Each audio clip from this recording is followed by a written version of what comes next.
Good evening, everyone. I'm Carolyn Casson, President and CEO of Michigan Women Forward, and it's my pleasure to welcome you to our 8th annual Women Up and Pitch Business Plan and Pitch Competition. These competitions are being held throughout the state of Michigan all this month in March.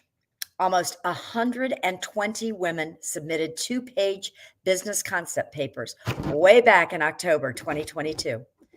With the help of an army of volunteer reviewers, we've narrowed it down to 40 finalists, 10 of whom are going to be pitching here tonight.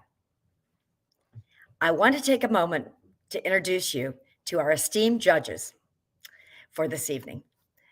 I'm going to call on each of them and bring them in so that we can get to know them.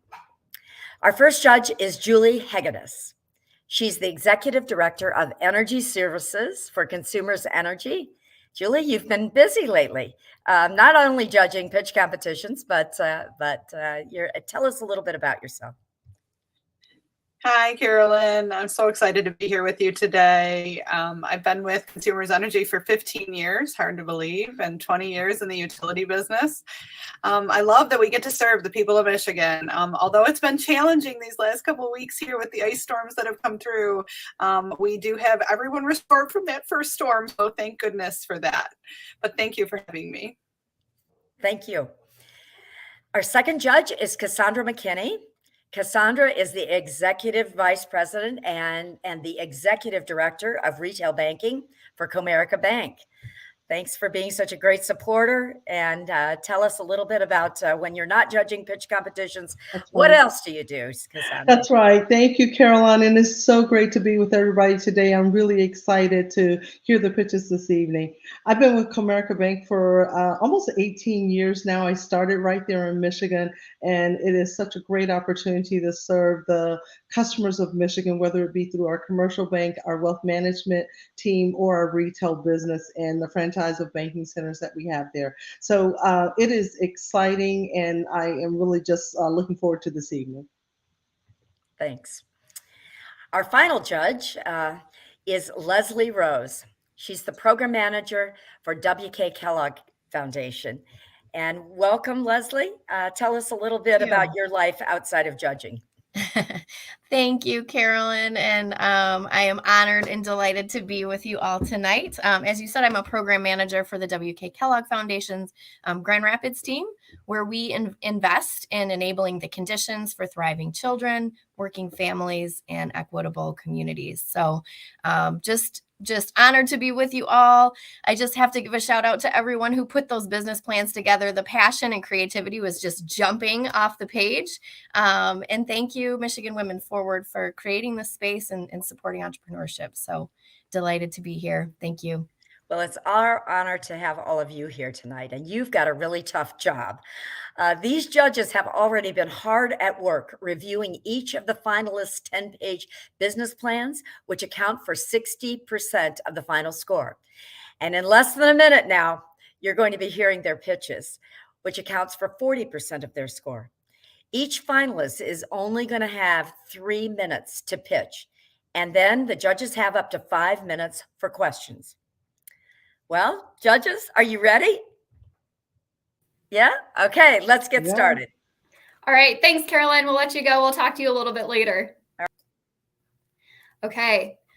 Here we go. Here we are again. So excited to kick things off with the West Michigan Pitch Competition. My name is Ellie Drain. I am the Program Reporting and Events Manager here at Michigan Women Forward and your host this evening. So how it's going to work is when we bring in each finalist, they will have exactly 3 minutes to present their pitch, and then up to 5 minutes for you, the judges, to ask them some questions. So without further ado, we are going to get things kicked off in our first category. So we have 2 categories, startup and established. So our first startup category finalist is Karen Joy Bowman with Nature Therapy of Michiana. Hi, Karen Joy. How are you? Hello, I'm great. How are you this evening? Doing well. And this is such a good start because we can hear you and we can see you. So, okay, here we go. I'm going to bring some slides that you have into the stream so we can see those. Oh, So peaceful and serene and calm already. I love it. Yay. So how this works, Karen Joy, is there are 3 minutes on this timer. When you start talking, the clock starts. If need be at 3 minutes, I will call time and you can finish your sentence. So go ahead, take a deep breath, let it out. You're our first one. Start us off when you are ready. Thank you. Depression, PTSD, anxiety, and stress. How many of you know someone struggling with one or more of these? You're not alone. In fact, 1 in 5 adults in the US today is struggling. At work, it shows up as lack of motivation, poor performance, and even burnout. At home, it can strain relationships, cause isolation, sometimes addictions, and even violence. My name is Karen Joy, and I am a certified forest therapy guide. I also know firsthand the effects of PTSD, and I'm grateful to be here today sharing an accessible and affordable solution that worked for me. And now I'd like to take you on a brief journey. If you're willing to do so, I'm going to ask that you close your eyes. Just close your eyes down, and as you do, imagine you are in a lush green forest. The air is clear and fresh. There's sunlight and there are birds. And now take a deep breath in and let it out, and just notice. And now welcome back to the pitch competition. That was just a brief snapshot of what you will experience on one of my guided forest therapy sessions, where we will spend 2 to 3 hours together, immersed in nature, exploring, experiencing, unwinding, and healing. I lead small group sessions designed for second stage businesses and individuals, starting at a cost of only $55 per person, and following a proven framework to provide lasting effects and a better quality of life for my clients. But one of the coolest things about these services is that they sit squarely at the intersection of a great need for mental health care options and the tourism market.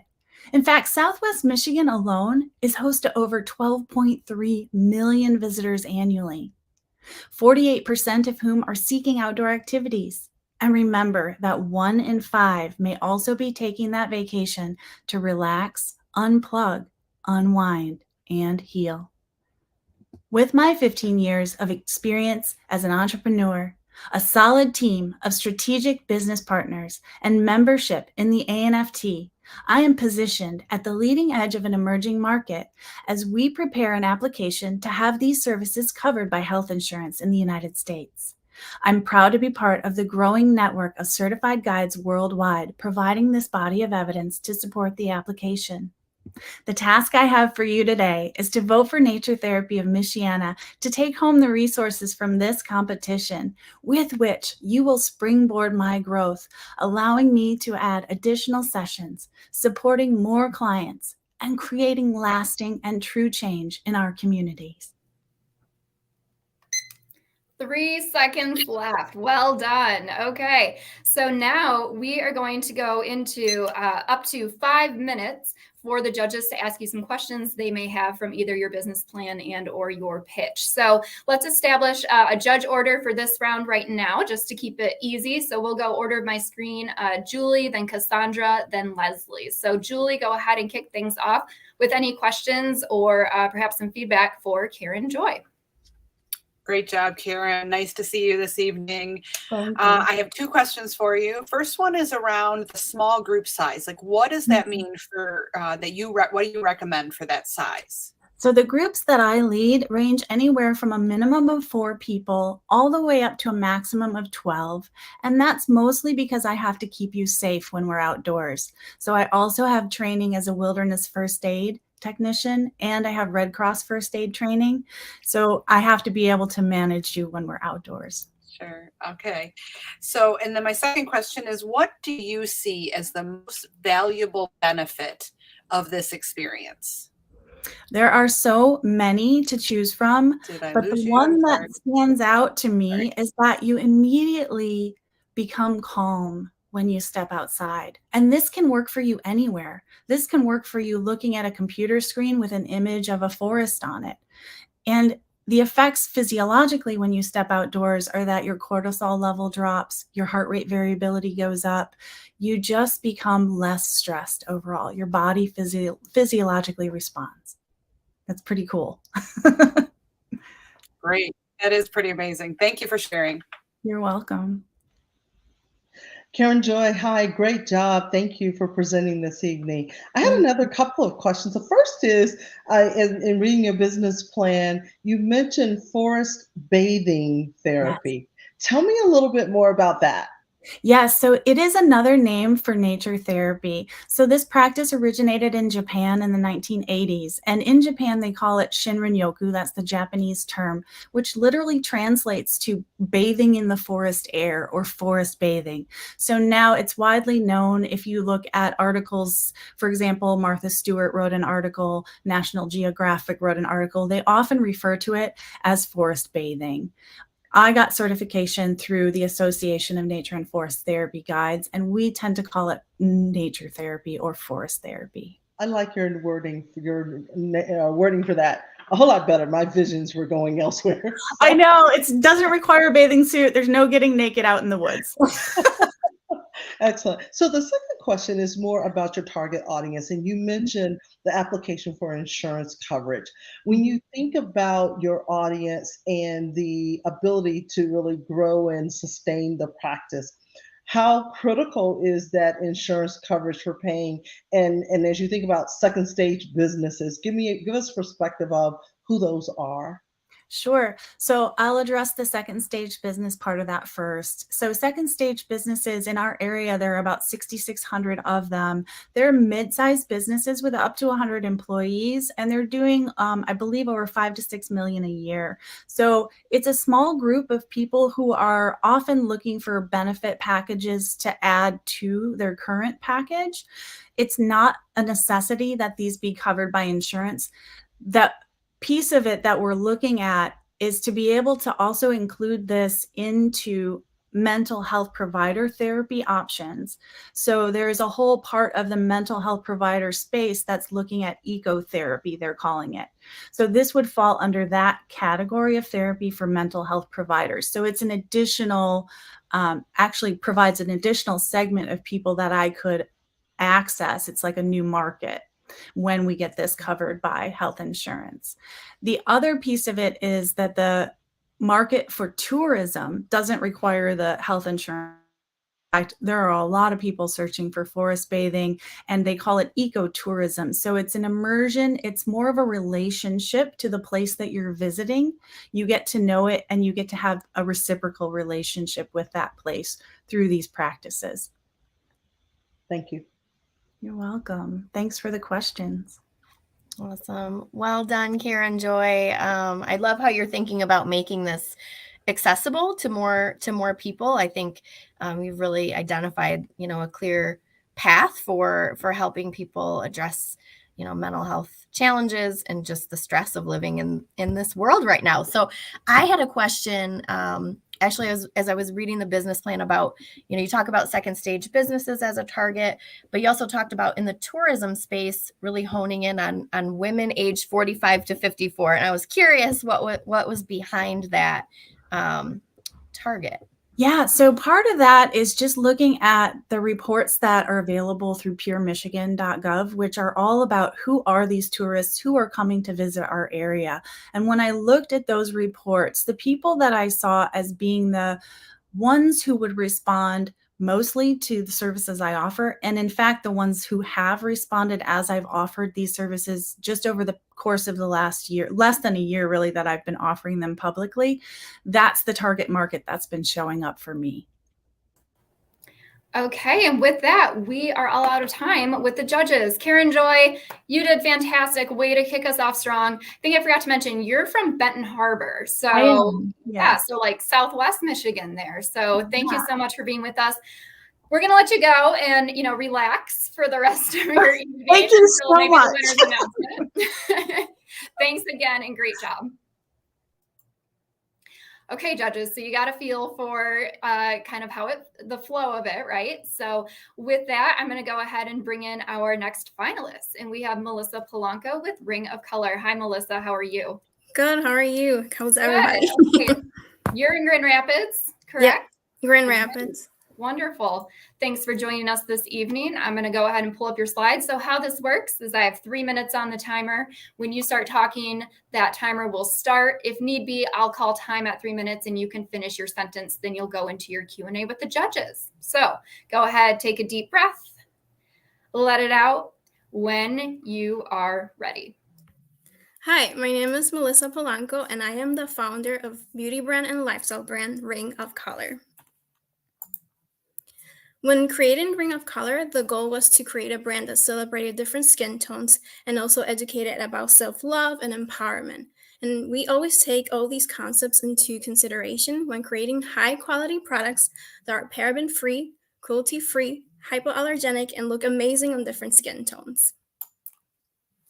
As a minority consumer myself, I saw a lack of representation in the beauty industry when it comes to brands that are founded by women or women of color for that matter. There's also this misconception in advertisement and social media of what beauty is.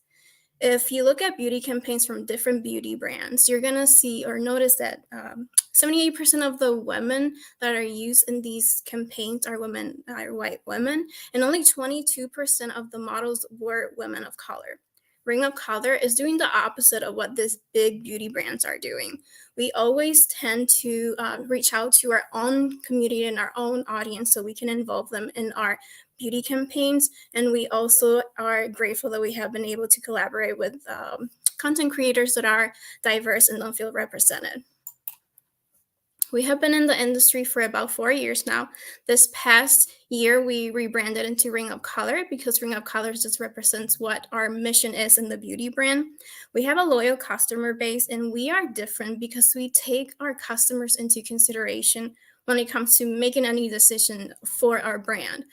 If we're going to be adding a new product, or if we're going to be whatever it is that's involving the brand, we ask them via our newsletters or social media posts if what should we launch next, what product should we add to our collection, what should we name the shade. That way they feel involved in the process, and also we create community. We currently carry a collection of lip products like liquid lipsticks, lip lacquers, lip glosses, lip oils, and lip liners. And we are currently working on expanding our collection into creating more products that will continue to be amazing on different skin tones. A $10,000 grant will help greatly a beauty brand like Ring of Color. 25% of that amount will be used towards product development so we can continue to create high quality products that are on demand by our consumers. And also 75% of that money will be used to acquire a PR marketing firm that will help us reach our message of what Ring of Color is and who Ring of Color is, and reach a bigger audience. Our goal is to disrupt the beauty industry currently, and we will love for change the narrative, and we will love for Michigan Women Forward to want to change the narrative in the beauty industry with us. Thank you. 1 second left. Way to go, Melissa. You can tell you've been honing that one. All right, so we'll go with the judges. You have up to 5 minutes, and we'll go ahead and start with Julie again. Okay, well done, Melissa. So nice to see you. I have 2 questions. First one is, I noticed in your business plan, you mentioned you're targeting women from 18 to 44 years old. Is there a reason that the demographic that's older, that you're not considering that target audience yet? Yeah. So we do have customers that are a little older than 44, but when we look at our who our customer is when it comes to like the majority who's following, who's buying, and who is looking at our ads is between 18 and 44.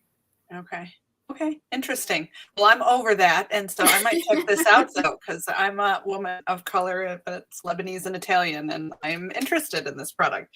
My other question is about: how are you thinking about additional products that are more long wearing? I know for myself, like lipstick and lip glosses tend to come off, and I'm more interested in like lip stains and things like that are more long lasting. Are you thinking about other products as well?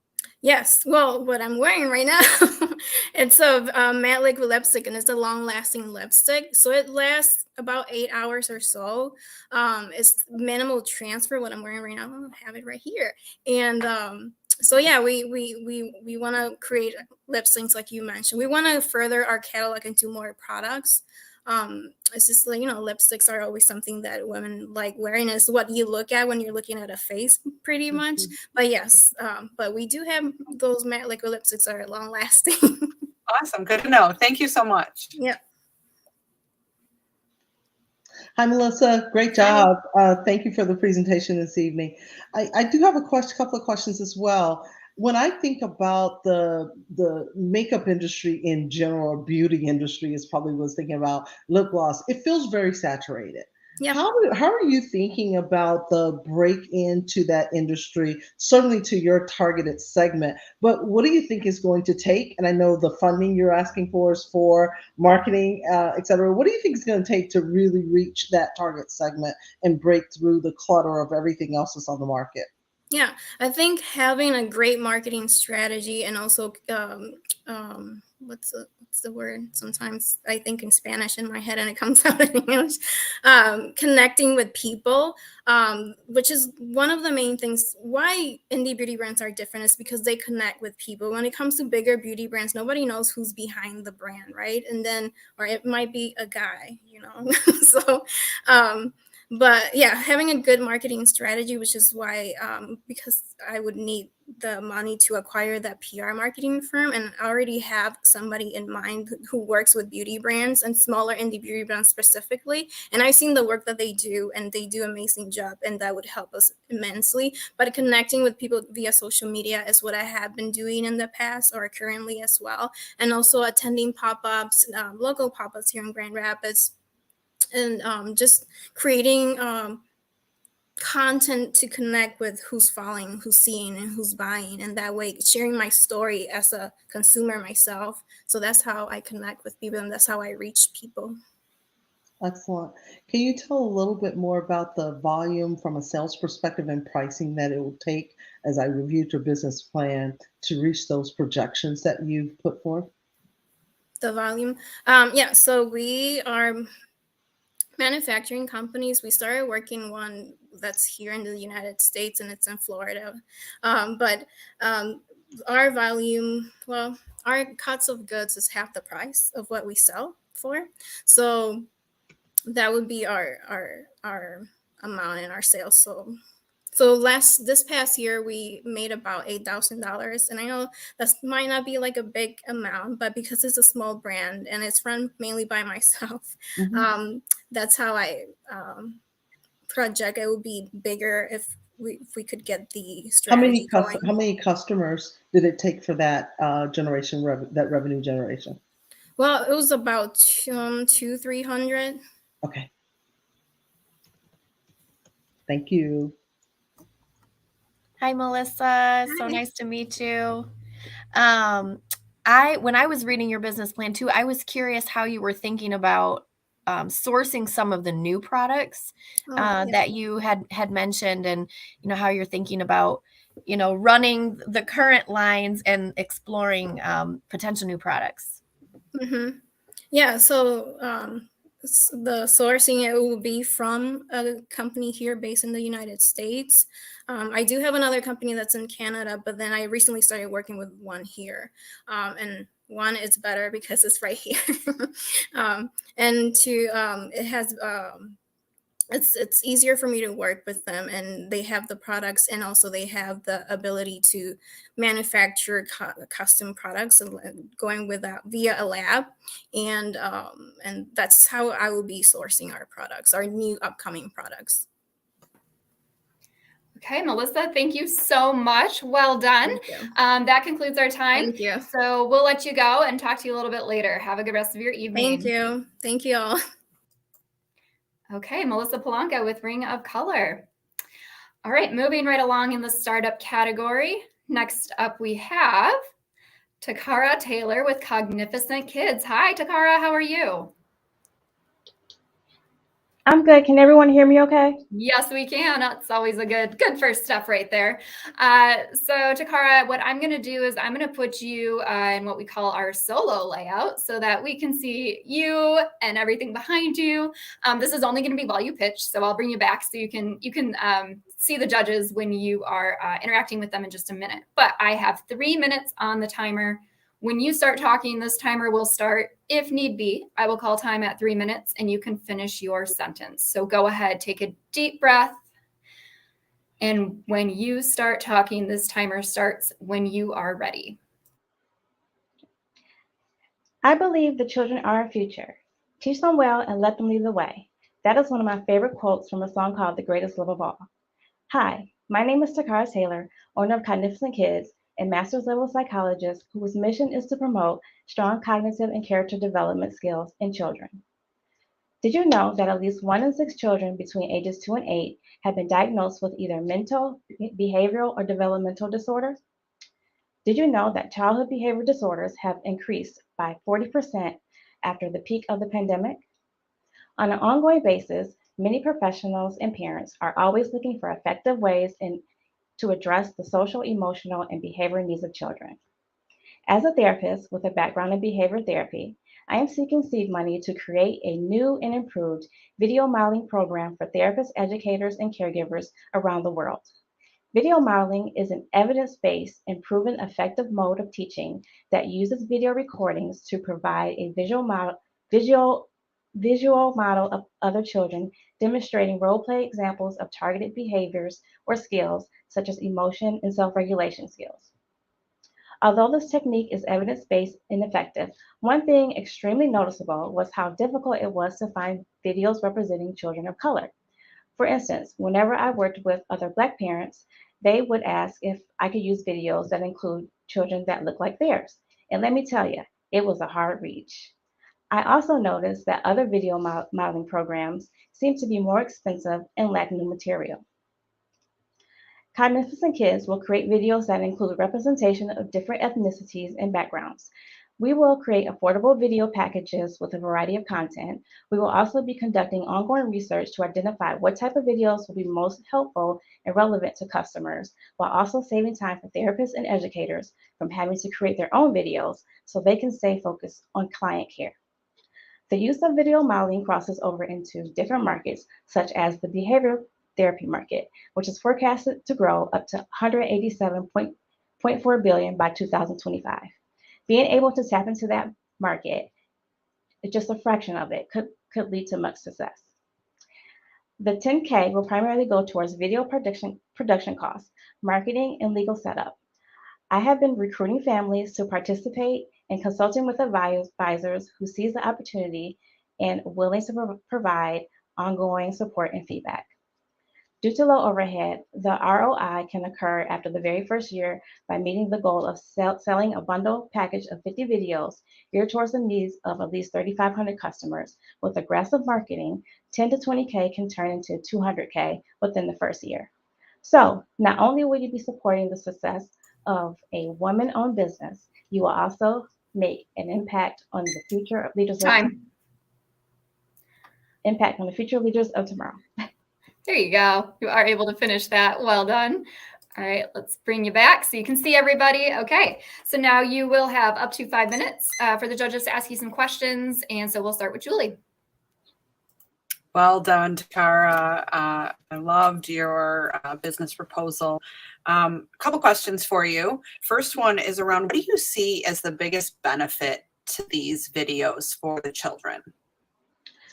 Yes, so definitely utilizing my primary market segment, which includes therapists. As a therapist myself, I use a lot of video modeling videos to coach different skills. So a lot of parents come to us because their kids are struggling with managing their big emotions. And so we create videos of demonstrating like role play of how to appropriately respond to certain situations that make them angry, that make them sad, you know, all the different emotions. So really heavy emphasizing on therapists and educators to use this as part of like their, you know, therapy sessions or class sessions, whatever the case.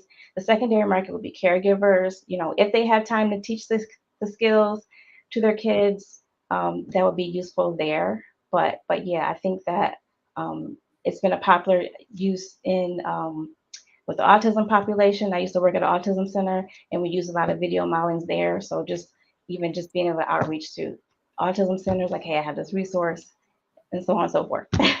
Awesome. Great. Thank you for sharing that. So the second question is, do you envision this helping beyond just younger children, or do you envision this helping older children or even young adults? Yeah, well, I would say like middle schoolers and high schoolers, I definitely see it helping that population as well. Young adults, it can only make an impact if maybe for special needs, if older adults that have autism, where they may have a developmental delay, those videos can be useful. But I think maybe years from now, yes, once we evolve into like doing social stories and creating, like adult situations where they could learn appropriate responses to certain situations. Yeah. Great. Thank you so much. Thank you, Takar. Well done. My daughter works with as a behavioral therapist for children with autism, so this is certainly special to me. As I thought about your approach, it's fresh, it's innovative, and you even talked about the comparison to some of the more traditional. What are you thinking about the cost to sustain that creative content and how it will impact your overall business plan? Yeah, so I mean, to start off, I think it just boils down to budget. I mean, you can make a video with their cell phone, right? That doesn't cost a whole lot of money. The quality might not be as great, but you can still get viewership, right? I think to have quality content, like most film producers, they may have an hourly rate. It's a matter of writing the script, coming up with the scenarios. So it's more of like the cost per like video shoot. So, and that can vary depending on how fancy you want to get. But I think it's more of like, if I have a budget of $10,000, then here's what I can do. I could hire a film crew to come in and, pay them by the hour, pay the actors by the hour and come up with something for like close to 300 per video shoot, right? So then I kind of base the model off of that. As revenue generates from the sales, then look at, okay, how can we make this better? How can we expand this? So it's not an egg before the chicken, right? So it's more of the chicken before the egg. So I think that's how the sustainability could happen. It's just knowing what the potential could be. Excellent. And then my next question was around those expansion ideas. You talked about content, Netflix, Hulu, and really becoming potentially an aggregator. How do you prevent pilfering? One-time downloads. So I think about all that happens in that space as you create great content. How do you protect it?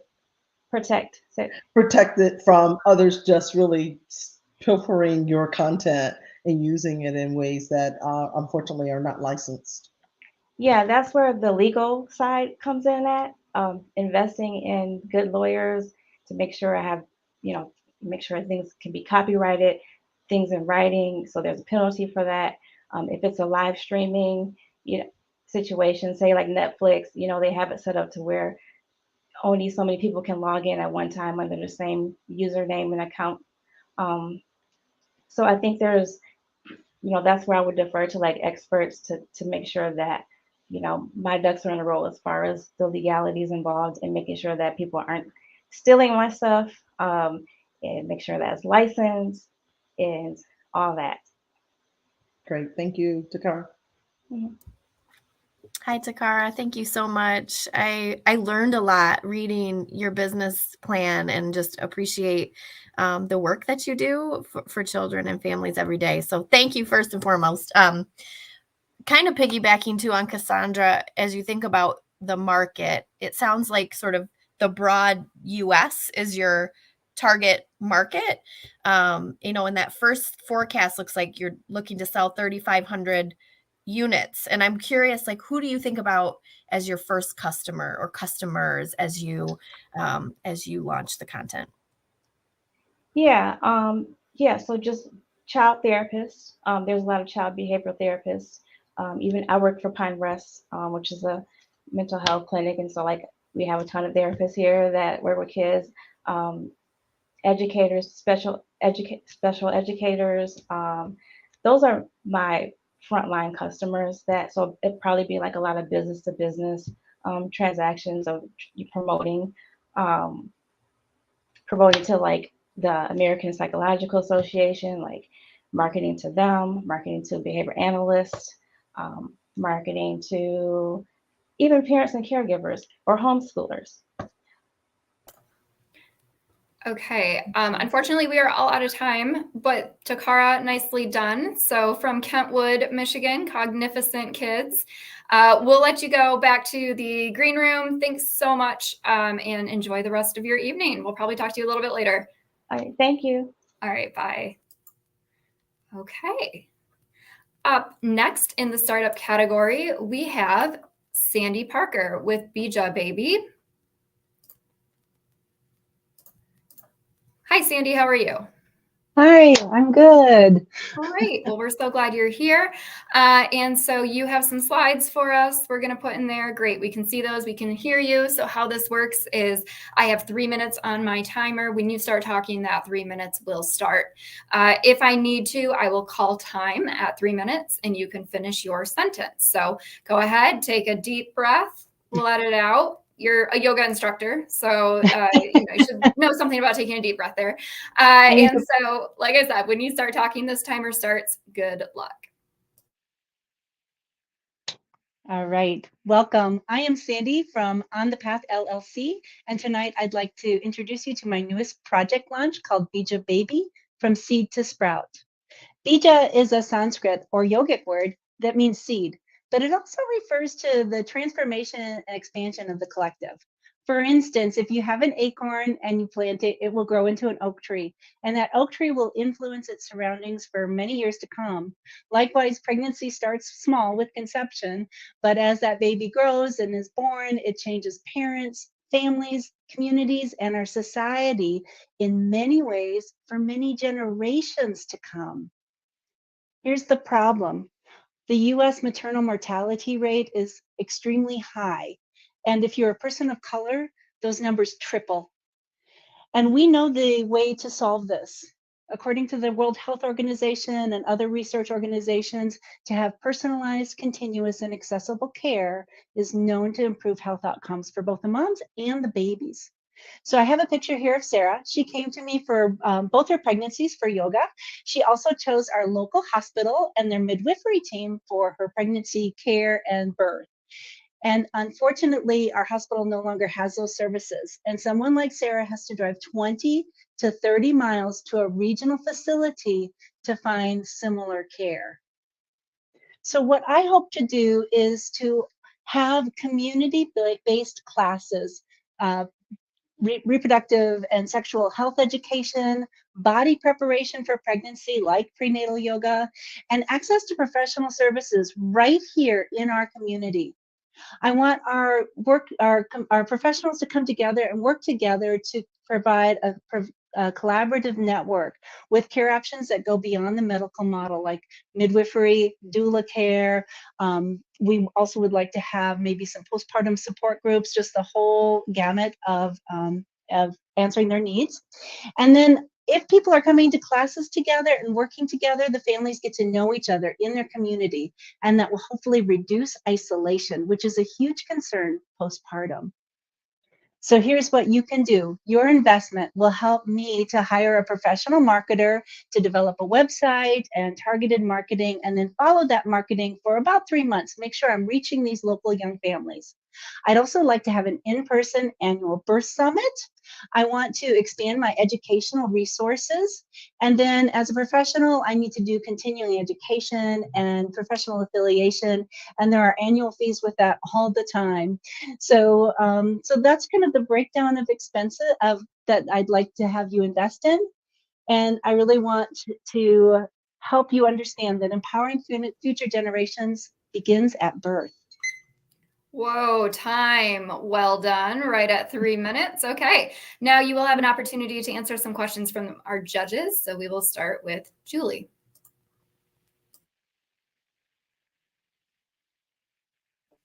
Hi, Sandy. Well done. Nice Oh, to meet you here today. A couple questions for you. First one is around what I noticed a couple of your services like postpartum recovery support and lactation guidance. What's included in those type of services?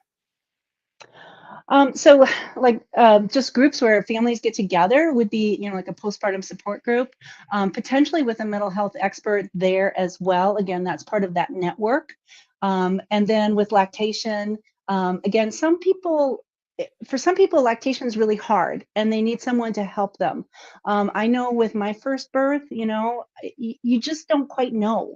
And so many midwives are also lactation experts. And again, just that continuity of care is so important. They know kind of maybe if someone is emotionally, like I had one mom who she didn't want a nurse. She didn't want her breasts to be treated in that way.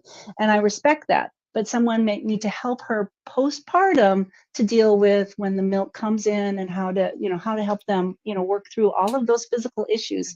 And if somebody's, got to drive 30 miles to take care of that with a lactation expert at a regional hospital, they may not even do it, quite honestly, because getting the baby in a car is not easy. Right. Okay. And then thank you for sharing that. And then how do you envision identifying these women that are in need? Well, again, that's going to come through some of that, I want this to be in person, but to reach people, you've got to go online, right? And so having that social media presence and interacting. I'm also on a lot of birth community groups, like on Facebook groups. And so, listening to people there and saying, hey, this is what we've got going on here. And, really following up and getting them to know that we're here. And that's been my biggest challenge is I've been offering like prenatal yoga for a long time, but people don't really know we're here. So getting that search engine optimization and then, again, just kind of seeing like what kind of interactions are we having from analytics on social media. And I'm not a social media expert, so that's why I need to hire someone to kind of get me going those first few months. Make sure we're working. Yeah, no, that's great. Thank you so much. Oh, thank you. Sandy, great job. I really like the presentation. And, as I think about it and read the business plan, for me, the statistics are so very clear and the need just feels so very clear. But the challenge with that is, do you perceive that mothers know that going into a pregnancy as much as when they may find themselves in an urgent need or postpartum after the fact? And how are those statistics connected to that awareness? Well, education is a huge part of what I do. And so if I'm not sure if I'm understanding your question exactly right. I'm really just trying to compare the statistics that we see, especially with the morbidity rate, the need for services. Are they recognized in advance of the need or after the fact? It seems like they're not, and thus the higher need for awareness and education. Right. So yes, the statistics are really bad in the US. We have great technology, but what we need is more personalized care. And when there's an emergency, we absolutely want to have that technology. I'm not against it in any way, but it can get overused. And I think there's a lot of awareness of that already. That, if you go to the hospital, there's this cascade of interventions that can happen. And so again, that's part of the prenatal education, is to understand that cascade of interventions and so besides mortality, we have the concern of morbidity, and those are some of the issues that happen later. I've been working with mostly older women with pelvic care and trying to help them deal with issues of incontinence or birth trauma. And if we can nip it in the bud and have people be educated when they come into their birth, and also prepared physically for that birth. Our bodies are made for birth, but in the modern times, we don't move in the ways that we kind of evolved, in the past times. So teaching them how to move, how to maximize the capacity for the bodies to move, to help those babies come through in a good time manner, and maybe with less tearing or trauma, and that will help them later on. So looking at the whole arc of life there. Okay, thanks. And I think just a quick follow-up, how important is the hospital in that ecosystem of partnerships that you believe that you would bring together? According to the World Health Organization, what they think is we should have midwifery care first and foremost, and then obstetric care as a backup. And here's the problem, is that in the US, a lot of times, some hospitals don't like to take transfers from midwives. And so there are some big issues, but if we can, again, education, and let people know that, midwifery, during the COVID times, midwifery needs went way high. People were having home births right and left because the option to go in the hospital was not there. And so I think there's more awareness again that it's a viable choice. And then we just need to, really start to work with the hospitals. And it's unfortunate that they've actually reduced their midwifery care rather than enhanced it. But it's what they're doing. Thank you. Thank you. Thank you, Sandy. Well done. Starting with where you began around the disparities in maternal child health outcomes in the U.S., and this network that you're looking to kind of build to fill this gap in services, how are you thinking and talking about ensuring that, birthing people from diverse backgrounds can see themselves in your practice and amongst the partners that you're bringing to this work? Well, I think that's,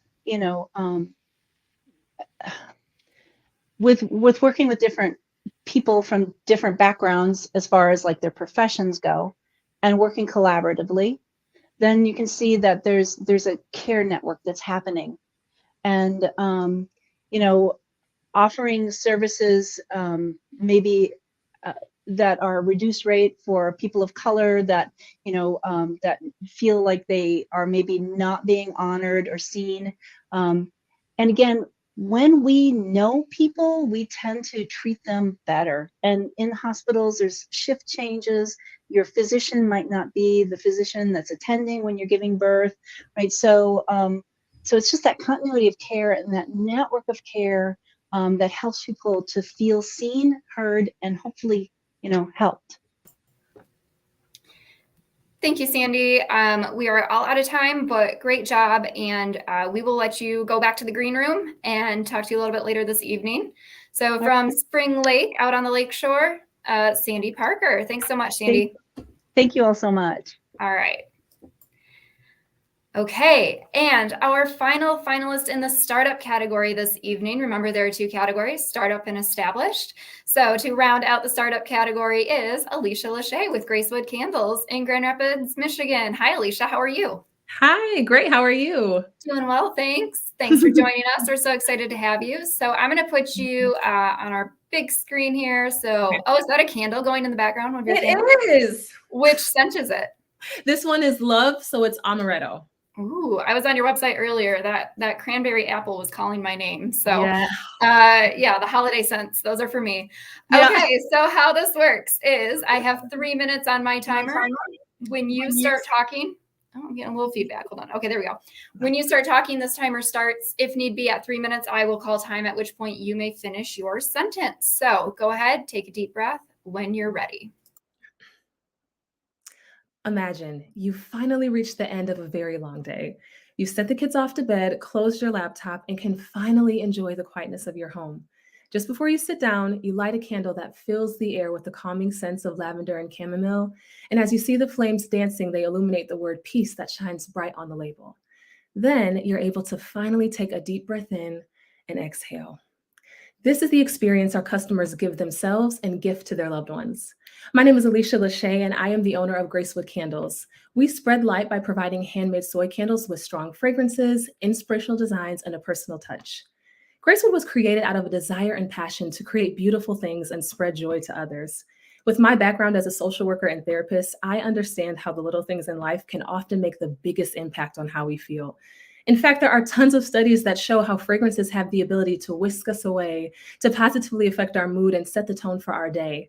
For these reasons and more, the candle industry has been steadily growing over the years into a $6.8 billion industry and is set to surpass $9.9 billion by 2028. In terms of use, data shows that 7 out of 10 households use candles. Within this market, our target audience is women ages 25 to 50 with an income of $50,000 to $80,000 who lead busy lives in whatever stage of life they're in. They are moms, wives, friends, entrepreneurs, and professionals that are goal-oriented, driven, and caring. Our audience often spends so much time caring for others that finding time for themselves can be a challenge. We hope to solve this problem through not just a product, but an experience. We offer hand-poured soy candles with vibrant and inspirational designs, along with group candle making sessions that come to you. What sets us apart from other candle companies is that while we have all the benefits of a clean-burning, non-toxic candle, we've also been able to perfect our formula to ensure that our candles have strong fragrances and a design that stands out among the rest. Additionally, we are one of the only businesses that will bring candle making to you wherever your gathering is happening. Since the launch in 2016, Gracewood has had so much growth. From pouring candles in my kitchen to moving into a home office space and now leasing our own candle studio, we have seen growth. Our sales channels have also grown, and our candles can now be purchased through our website, in person at vendor events, in store at our retail partners, and wholesale via third-party platforms. Our goal is to continue growing. We would use the grant dollars to hire a production manager, thus increasing the number of candles we produce and orders we can fulfill.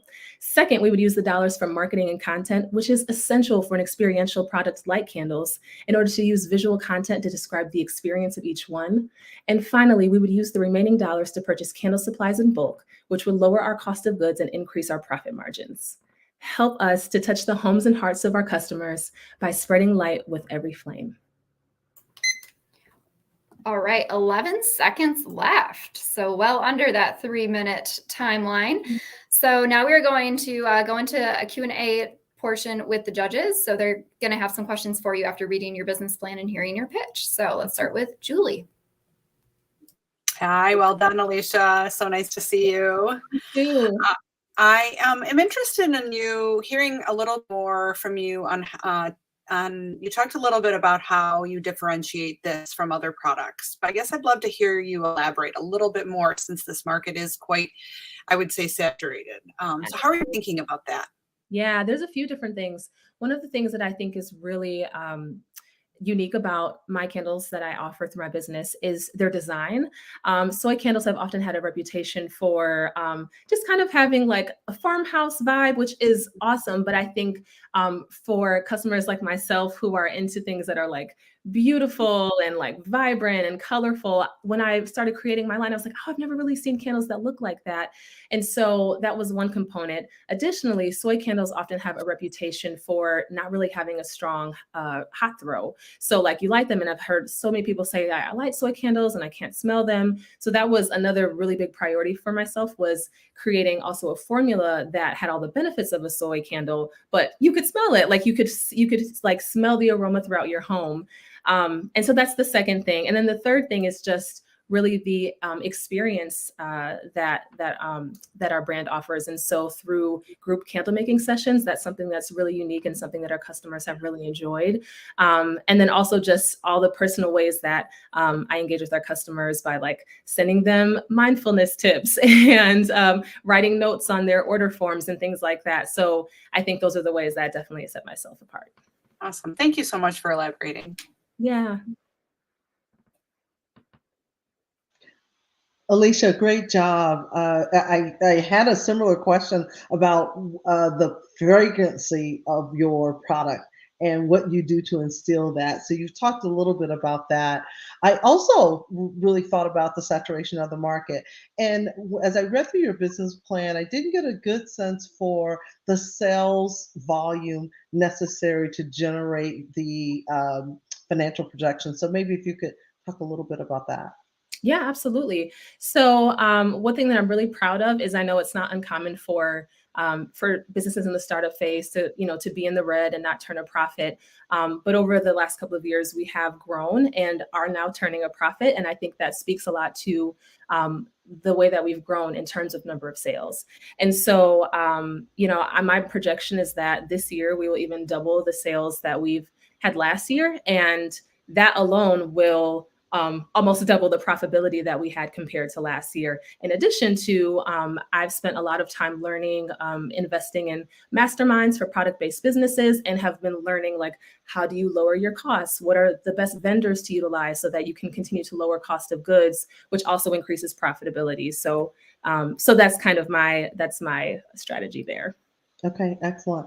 I also think that the experience components that you mentioned certainly can create a competitive advantage, but it takes a local market. So how do you intend to reach that local market that gives you that expansion and growth? Yeah. So the first kind of like phase of that has been just tapping into my existing customers. And so the candle making actually emerged upon customer requests. I had folks ask if I did it, and I was like, I think I can. And then I found that I actually really loved it. And so I've had existing customers that have, that work for nonprofits or work for, different organizations who have been like, can you come out and do this for our team? Can you come out and do this for this conference? So I think there's a lot of potential just by marketing within my customer kind of base first. But then my next plan is to just really do some outreach marketing and reach out to folks that have teams, or just like, women in general who are looking to have more connection and ways to, get together with friends and family. So I think there's a lot of potential there within my existing customer base. And then I plan to do a lot of follow-up and marketing outreach that would expand that. Thank you, Alicia. Mm-hmm. Hi, Alicia. Great job. Great to see you. Thank you. Yes, Cassandra kind of asked the question I had in mind about the sales projection. So I'll ask kind of an off the wall. As I was reading your proposal, which was beautiful, the podcast piece. So there's this element of like you're thinking about a podcast, and maybe say more about how you're thinking about that promoting. Like, is it about ad revenue? Is it about your passion, or both? So, yes. And I'm just so glad. Where will your episodes drop? Right. Yes, I'm actually really excited about the podcast. It's like I'm just super excited about it. So there's really three kind of goals that I have in mind for that. The first one is brand awareness, just continuing that reach. Also customer acquisition. So with that brand awareness, the more folks know about you. And I think, especially with a small business, the more they know you personally, the more likely they are to purchase from you. But then the third one is exactly what you said, just out of passion and desire to build community and to talk about the issues that I know are really relevant to the community that Gracewood has. And I get to tap a little bit into like that social work side, but still like that creative and like fun aspect of myself. So it would serve those three purposes. You have a podcast voice. So I think I've told you this before. You could always be on a meditation app. It's very calming, very soothing, easy to listen to. So there you go. Thank you. Well, Alicia, great job. We're going to let you go back to the green room with the other finalists, but fantastic job. Thank you so much. Thanks, everyone. A little bit later. Okay. Bye. Okay. So that rounds out our first round of pitches in the startup category. So now we're going to take a short break. We're going to let the judges tabulate some scores. All of you out there watching in the audience, feel free to get up, stretch, use the restroom, go grab a refill, whatever. We'll be back here in just a few minutes.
Welcome back to the 2023 West Michigan WomanUp and Pitch competition. We're virtual again this year, but it is so fun to be able to have people tune in from all over. Speaking of which, if you're watching on YouTube and or Facebook, which is the only way you're watching really, but you could go ahead and put in the chat where you're watching from, because we wanna find out where you are. I know last year I think the furthest away we had last year was Washington State. So let's see if we can get that beat. But go ahead and put that in the comments, because we'd love to know where everyone is. Also, I know that many of you have asked and are very excited about the audience choice vote. So that is going to happen as soon as all 10 finalists are finished pitching. So after the startup and this next round, the established, we're going to move into the audience choice vote. That winner is going to walk away with $1,000. If you think about it, somebody could potentially be walking away this evening with up to $11,000 if they win that first place and the audience choice. I don't know about you, but $11,000 is not a bad haul for one night. I think that's pretty good. So we're going to go ahead, and as you keep typing into the chat where it is that you are watching from, we're going to kick off our established categories. So first, I'm going to go ahead and bring in our esteemed judges. Let's see. We've got Leslie and Cassandra and Julie. Welcome back. You're doing a fantastic job so far. So we're going to keep things rolling and bring in Ellen Gibby with North Point Gymnastics. Hi, Ellen. How are you? Hi, I'm good. How are you? Good. Well, we can see and hear you. Always a good sign. I'm going to put your slides into the stream. Thank you. Right. Okay. Looks good. Now, how this works, as I'm sure you know, but I'm going to say it for anyone who's just tuning in. I have 3 minutes on my timer, and when you start talking, this timer starts. If need be, at 3 minutes, I will call time. You can finish your sentence. Then you'll go into your Q&A round with the judges. So go ahead, take a deep breath, let it out, and go ahead and kick off our established round when you are ready. Thank you. Hello, thank you. My name is Ellen Gibby. I want to thank you for joining me tonight as I talk about North Point Gymnastics and our future goals. I look forward to hearing any questions you may have at the conclusion. I am a licensed and certified occupational therapist with over 25 years experience in child development and gross motor activity. I am the founder and owner of Under the Sun Child Care Center and North Point Gymnastics with over 20 years experience coaching, along with my certifications through USA Gymnastics from preschool through college level, which has brought together this North Point Gymnastics. We are a small facility. We were a small facility, which have grown, and you can see on this first slide where our first facility was into where we became now. We went through many ups and downs, and through this time, we have grown into a facility that we have additional future goals, as you will see. Through this time, we continue to focus that once a dream and now a reality. After we moved into this first location, which was only 1,800 square feet in the fall of 2013, we were there for 6 months, and we transitioned to 6,000 square feet in an old high school. We were there for 5 years as we established different programs and clientele, and our staff remained getting additional training, and majority of them still are with us today. At that time, we decided we needed to build yet again, and we moved into 2 small locations while we worked on our build that we transitioned into in 2019 in the summer. This was only 8 short months prior to COVID-19 sweeping through our industry. This did shut us down for 11 months, and during that time, we continued to connect with families, working outdoors or anything that we could to maintain at least connections with the children. We continued to focus and say we didn't come this far to only come this far. As you can see, we now springboarded after that, and we were able to build our facility back up, now offering special events, birthday parties, competitive team, recreational preschool ninja classes. We have reached over 500 enrollments per week between classes and special events, along with over 5,000 athletes that have come through our doors since we opened. As you can see on the graph in the red, that we have had the best January so far in our history. This brings a conversation, though, to where we need a ninja program, and we are looking to build, which will be over $121,000 between the build and the equipment. to bring into our area, but there is only 2 in the state of Michigan. So at this point, you can see our building before and after, the awning area that's on the extension of our building. And our goal is to form a ninja program on the exterior portion to offer additional classes for additional children in our area, along with preschool age, all the way through 18-year-olds. So I thank you so much for this opportunity and look forward to answering any further questions. 9 seconds left. Great job. So now we are going to allow the judges to ask you some questions. And so let's switch up our order this round and let's go opposite. So we'll start with Leslie and then Cassandra and then Julie. So Leslie, go ahead and kick us off.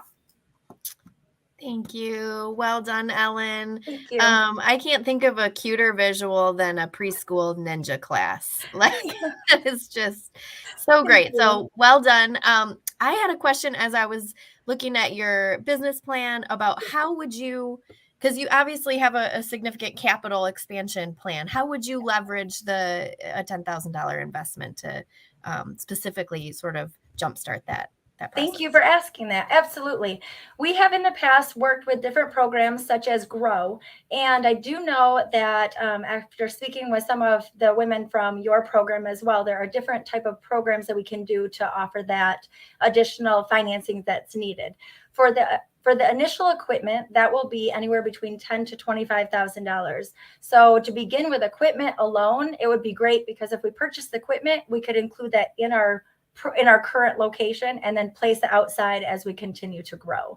So it would be our jump start initially with equipment as we begin building the program. Thank you. Yes. Hi, Ellen. Congratulations on just the growth and the achievement of your programs now and now the expansion need. I had a question because it really feels like you've created a niche in the market and in the community that you serve. How do you think about external and or competitive threats? I really appreciate you asking that. We do have surrounding dance and things like that, but our closest facility that offers what we do is anywhere between 30 to 60 miles. With our facility and the growth, there really isn't the need for anything additional in our area that we would even be running into. And especially offering additional programs like Ninja, it would just continue to grow what we have to offer. And I don't see anything small or bigger coming in our area and anytime soon, and especially because we do draw from so many areas. Okay, so just a quick follow-on. So as you think about this Ninja program, what next?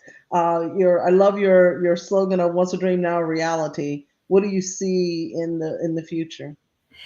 The ability to offer this would offer something separate. So a lot of our kids that come through, if they don't want the 4 events and the gymnastics and they want something that they're more high energy or they would like something additional, the brothers, the boys, a lot of those kids that like to come to class, say if their sister is in class, they would like something a little more high energy that we can't offer right now. And that would be able to fill that void that we can't at the moment.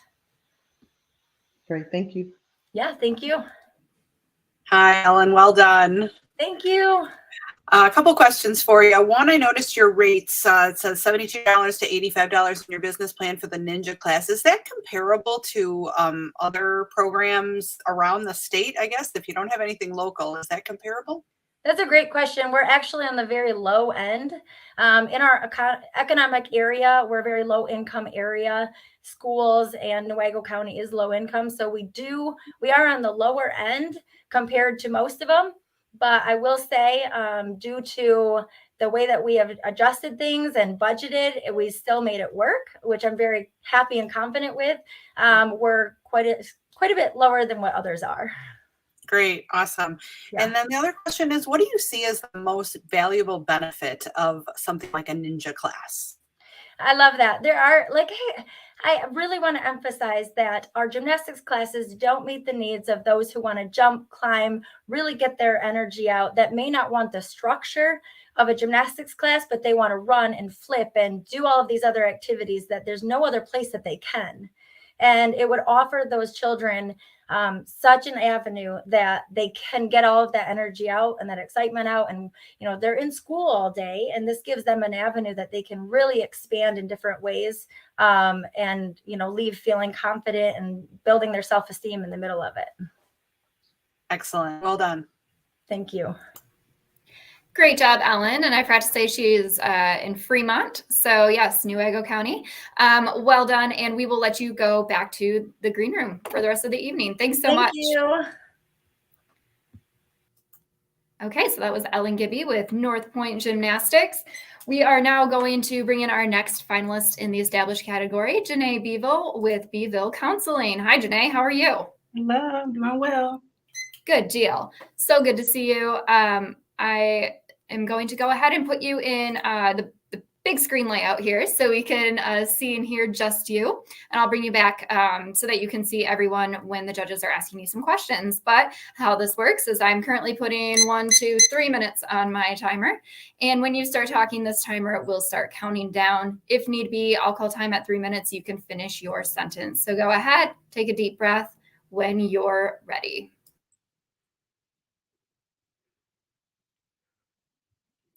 At this time, 20 years ago, I was preparing to graduate from high school with the goal to become a therapist. Even though I was very quiet and others doubted my ability, I was determined to be what I desired and needed. Like me, many people become therapists because of personal experiences. Just like our clients, we are experiencing life and trying to figure out how to manage it all, and we both need support and guidance. My name is Janae Beeville, and I am the proud owner of Beeville Counseling, an outpatient therapy practice located in Grand Rapids, Michigan. I'm seeking financial support to expand my practice by adding more therapists. I have been a therapist for 12 years and launched my practice in December 2020. I provide mental health services in the form of talk therapy, clinical supervision, speaking, workshops, and consultation. For outpatient therapy, our primary clients have been women of color seeking help with anxiety, high stress, depression, trauma, and relationships. Therapy is conducted exclusively by telehealth, which allows me to work with clients located anywhere in the state of Michigan, removing a barrier to access. Since launching in 2020, my schedule has been consistently full, and I receive at least 3 inquiries per week. In Michigan, about 1.4 million adults live with a mental illness, and more people are seeking mental health treatment as it continues to be normalized. There is also an increase of communities of color engaging in therapy, and they are looking for therapists who look like them and understand their cultural needs. This means more therapists are needed. Along with meeting educational and licensing requirements, therapists must also receive training known as supervision, where they develop clinical skills. These are the skills that make a conversation with a friend different from therapy. Supervision is where therapists enhance their human service mindset and also learn how to care for themselves as a provider. I have been providing clinical supervision for 8 years, and my goal is to build Beeville Counseling into a teaching practice where therapists receive supervision and support as they provide therapy. I am so excited to share that I am currently in the process of adding 3 therapists to my practice. I am seeking $10,000 to help with the onboarding cost, which is about $600 to $800 per therapist, and for working capital to pay the therapist due to delayed insurance payments. As independent contractors, there will be a 70-30 split from their sessions. Because I solely manage all business operations while also conducting 18 to 21 sessions per week and providing clinical supervision, I will also use a portion of the $10,000 to bring on a part-time administrative assistant and to contract for social media and marketing assistance. 20 years ago, I had no idea how my dream to be a therapist would unfold. I just wanted to help people on their healing journey. Well, now that dream has expanded to me helping therapists on their professional journey, which creates greater impact in our communities. I learned that the helper needs help too. Thank you for listening, and I'm happy to answer any questions. Okay, great job, Janae. 12 seconds left, so under that 3-minute mark. Nicely done. And we are going to go into the Q&A with the judges. So Leslie, take it away. Hi, Janae. Thank you so much. Well done. And just appreciating the work that you do at such a critical time and the communities that you're serving.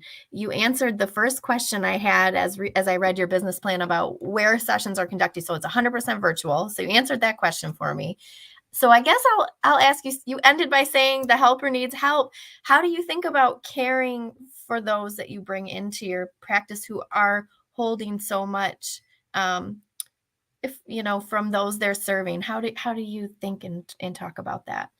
So with supervision, along with the clinical skills, that's the big piece of it, is caring for themselves as a therapist. So our time together is them kind of processing sessions, and especially those that might hit them a little more personally.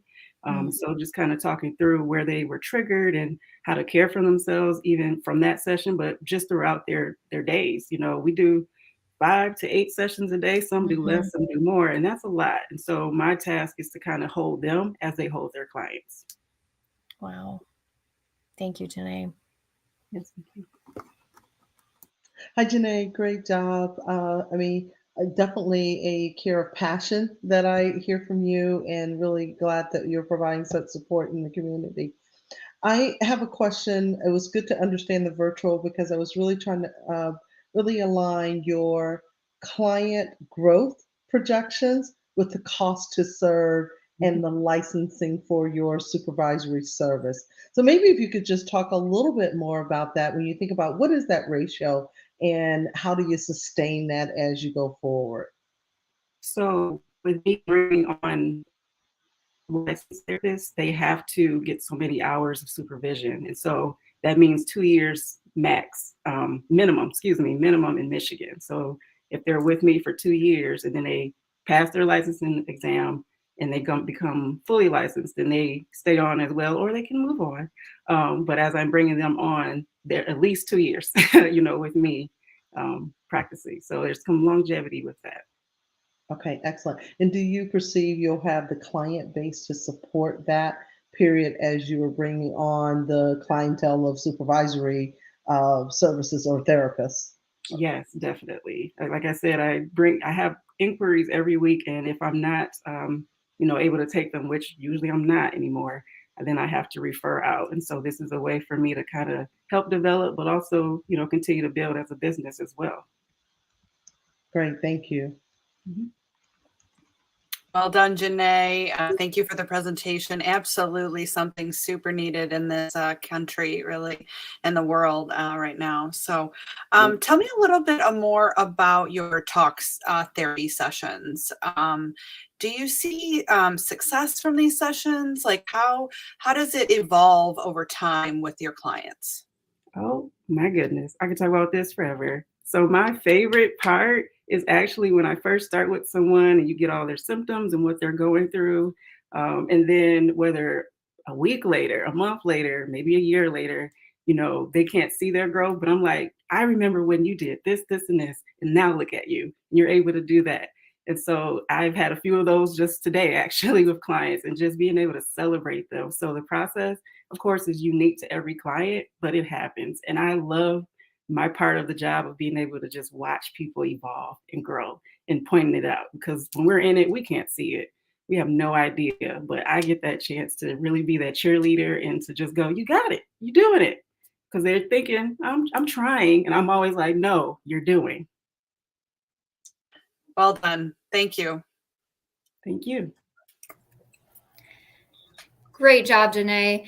We're going to let you go back to the green room now with the other finalists, but best of luck for the rest of the evening, and we will talk to you a little bit later. Bye. All right. See you later.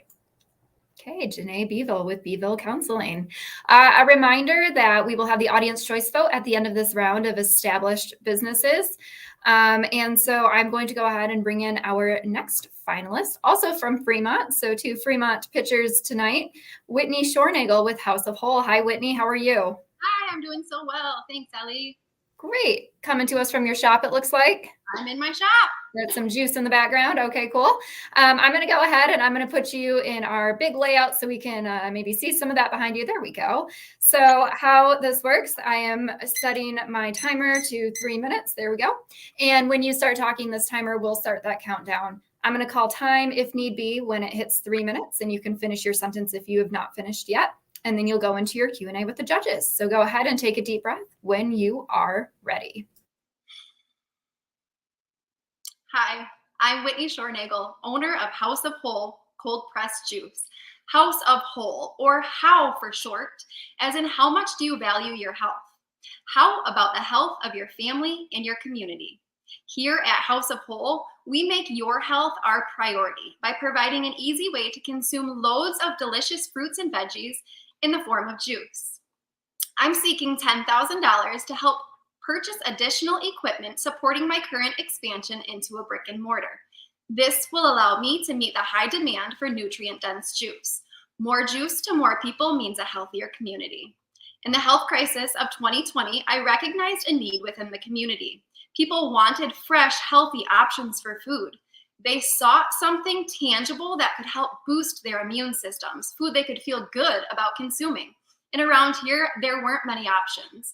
What we all needed was pounds of fresh organic produce pressed under high pressure to extract nutrient-dense liquid juice, a delicious product that's actually an investment in our health.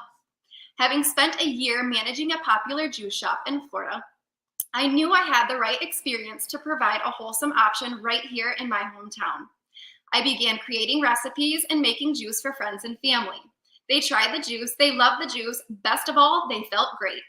Word of mouth spread quickly, the brand and community were created. What started as a $100 investment in a used juicer and some market testing quickly snowballed into regular juice orders in a community that couldn't get enough. House of Whole currently has over 1,000 Facebook followers, most of them women between the ages of 25 and 65, who are eagerly awaiting the opening of the new storefront location. The demand for high-quality nutrition is growing. The passion behind House of Whole comes from knowing that our food can be our medicine and our medicine can be our food. We use industry-leading equipment to quickly chop and then slowly press our produce. This low temperature and slow process extracts juice gently and retains the maximum amount of nutrients. Each bottle of juice contains about 3 times the daily serving of fruits and vegetables. Customers are saying how grateful they are to have House of Whole as a local option for high-quality nutrition. There's currently no direct competition in the area and a high potential for exponential growth. With this new location, we're anticipating doubling last year's revenue and broadening geographical reach. The storefront will be open for convenient grab-and-go service as well as special orders and eventually farmers markets. House of Whole will use this $10,000 to support the expansion and meet the current high demand for nutrient-dense juice in our beloved West Michigan community. I can't wait to serve you. 11 seconds left. So well done, Whitney. So we're going to allow the judges to ask you some questions, starting with Leslie. Hi, Whitney. Nice to meet you. Well done. Thank you. So I had a couple of questions I was going to toss out there. So 2 questions. First question around, what does your current customer base look like? You mentioned Facebook followers, but curious what the current customer, sort of your loyal customer base looks like.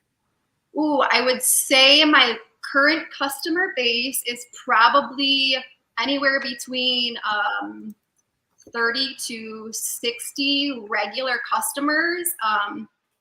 That's just an estimate. Gotcha.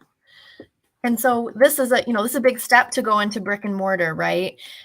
So when you talk about doubling revenue, how are you feeling about, overhead is going up, and like how are you projecting? Because it wasn't clear in the budget if it was in the cost of goods sold, what the lease. How you plan to cover a lease payment, assuming there is one. Yes, there is a lease. I am so grateful that my landlord is supportive of this. So the overhead is relatively low compared to rentals around the area. It's not included in the cost of goods. It's an extra expense. Basically, I was at the point where either I invest and create this licensed kitchen, or I am done and can't go any further. So it was a necessary step to serve the community. Thank you. And that just opened a follow-up question. Sorry, Cassandra. That's quite all right. Talk about, so you have a licensed kitchen now. Have you thought about partnering with other small batch producers in your region, knowing there's so much produce? You're in the fruit belt, right? Yeah, I am an almost licensed kitchen. I found out today that I can have the final inspection next week. So we're getting really, really close. I have considered opening up to friends who do like baked goods and stuff. I have tried doing cookies and those sold really well. My customers love the cookies. So after I get settled in this, I am definitely open to expanding and inviting other people in to meet the community needs. Awesome. Thank you, Whitney. Sorry, Cassandra, go ahead. That's no problem, Leslie. Great job, Whitney. I am really excited about your product, and I know that your customers are as well. The question I have is, as you think about expansion, you think about growth in customer base, how large is that market? I recognize the juice market is large in general. When you think about the value for the health benefits that you're really trying to differentiate around, what do you think is the opportunity to expand and grow so that you really can sustain the expense of that production? Sure. So based on the amount of followers I have on Facebook and the people that have actually bought from me, it was about 20%. So in the community, in this county, there are about 50,000 people. So I look at being able to maybe serve 15 to 20% of them. So hopefully I can broaden that reach, as well as doing farmers markets and getting towards the Kent County region too. Okay, yeah, that's a lot. That's a huge scope of opportunity, and I think really big expectation at 20%. What's the shelf life for your product, and can you ship? Right, so can you extend beyond? I love the idea of farmers markets where you've got more people coming in that you can do large batch sales, but how do you ensure the sustainment of ongoing sales? So the shelf life of juice is 5 days. Usually I don't have a problem selling out of the juice and getting rid of product. As far as shipping goes, the cost of shipping is about the same price as the juice. So if I shipped something that was $50 or $60, it would cost about $60 to ship that as well, and it's just not worth it. I think there's probably more licensing I would have to go through to be able to make sure that the temperature is maintained under 41 degrees too. So. Okay, great. Thank you. Yeah, thank you. Sandra, you were asking some of the questions that were on my mind.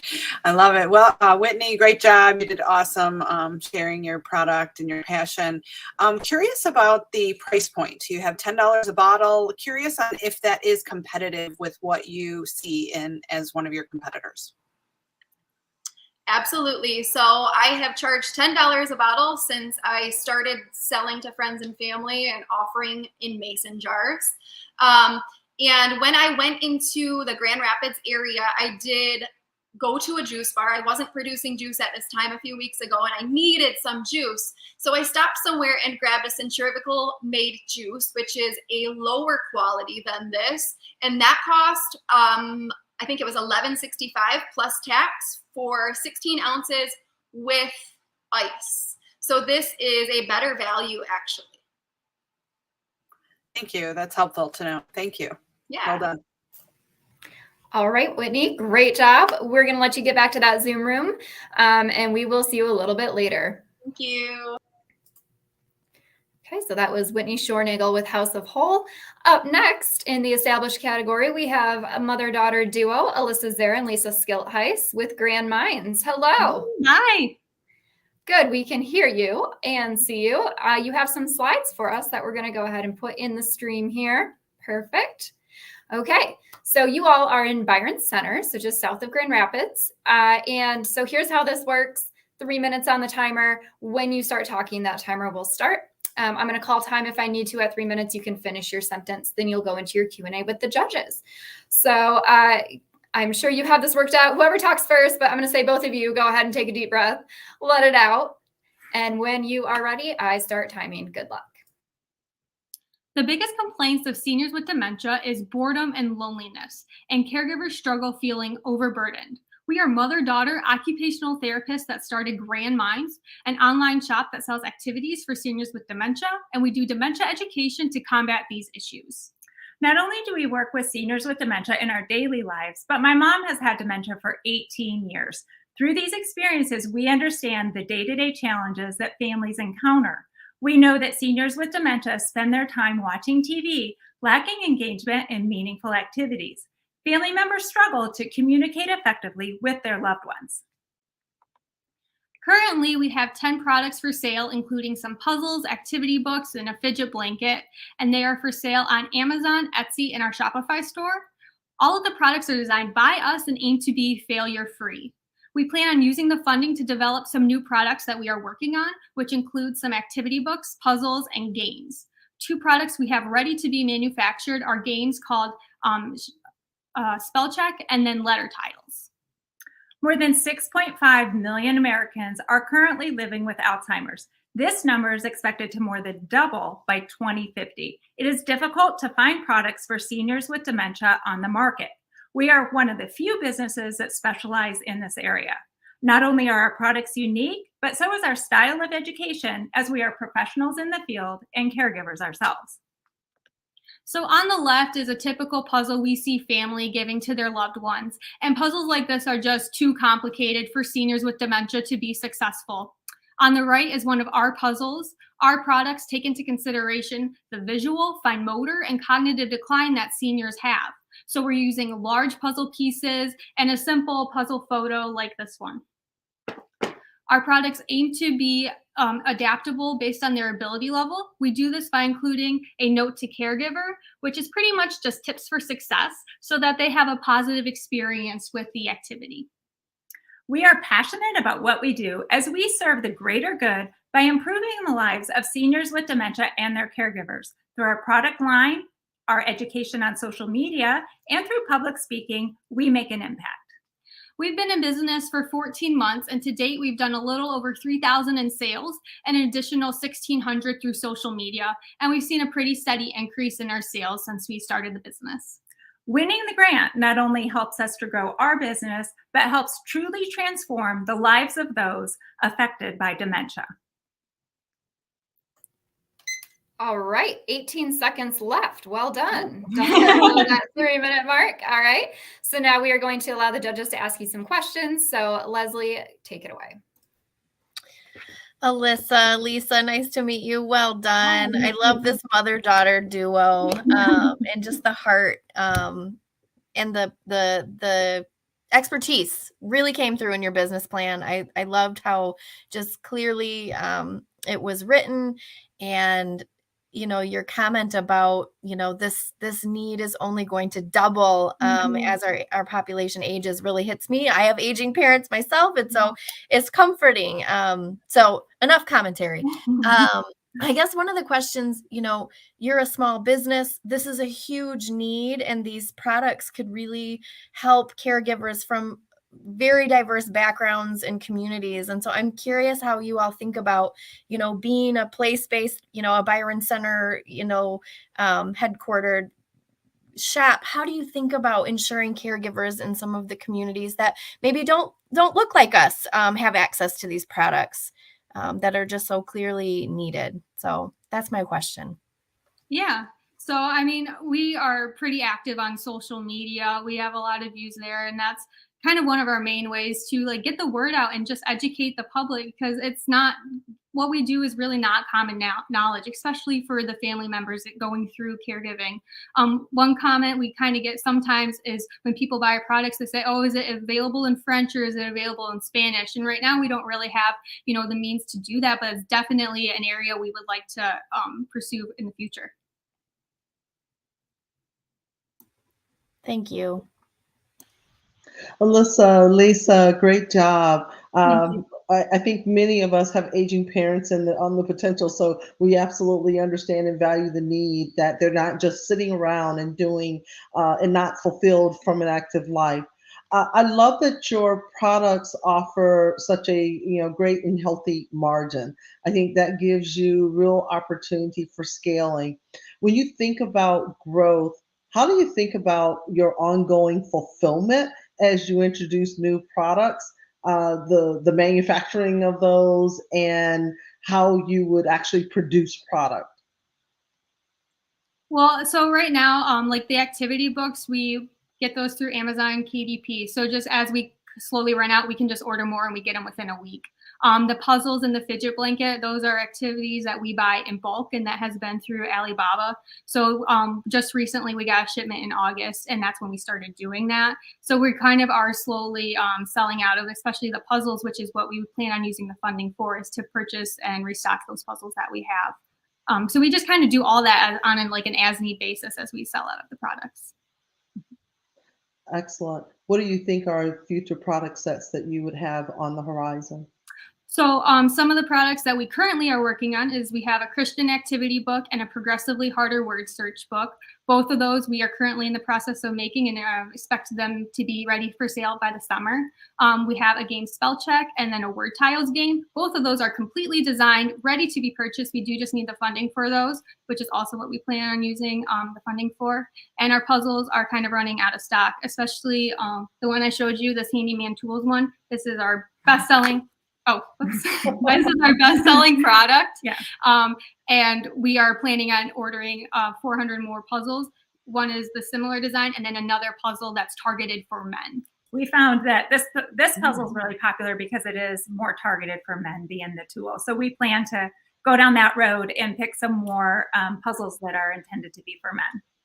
So one last question: how much are you reinvesting that healthy margin into your capital allocation? I don't know what that means.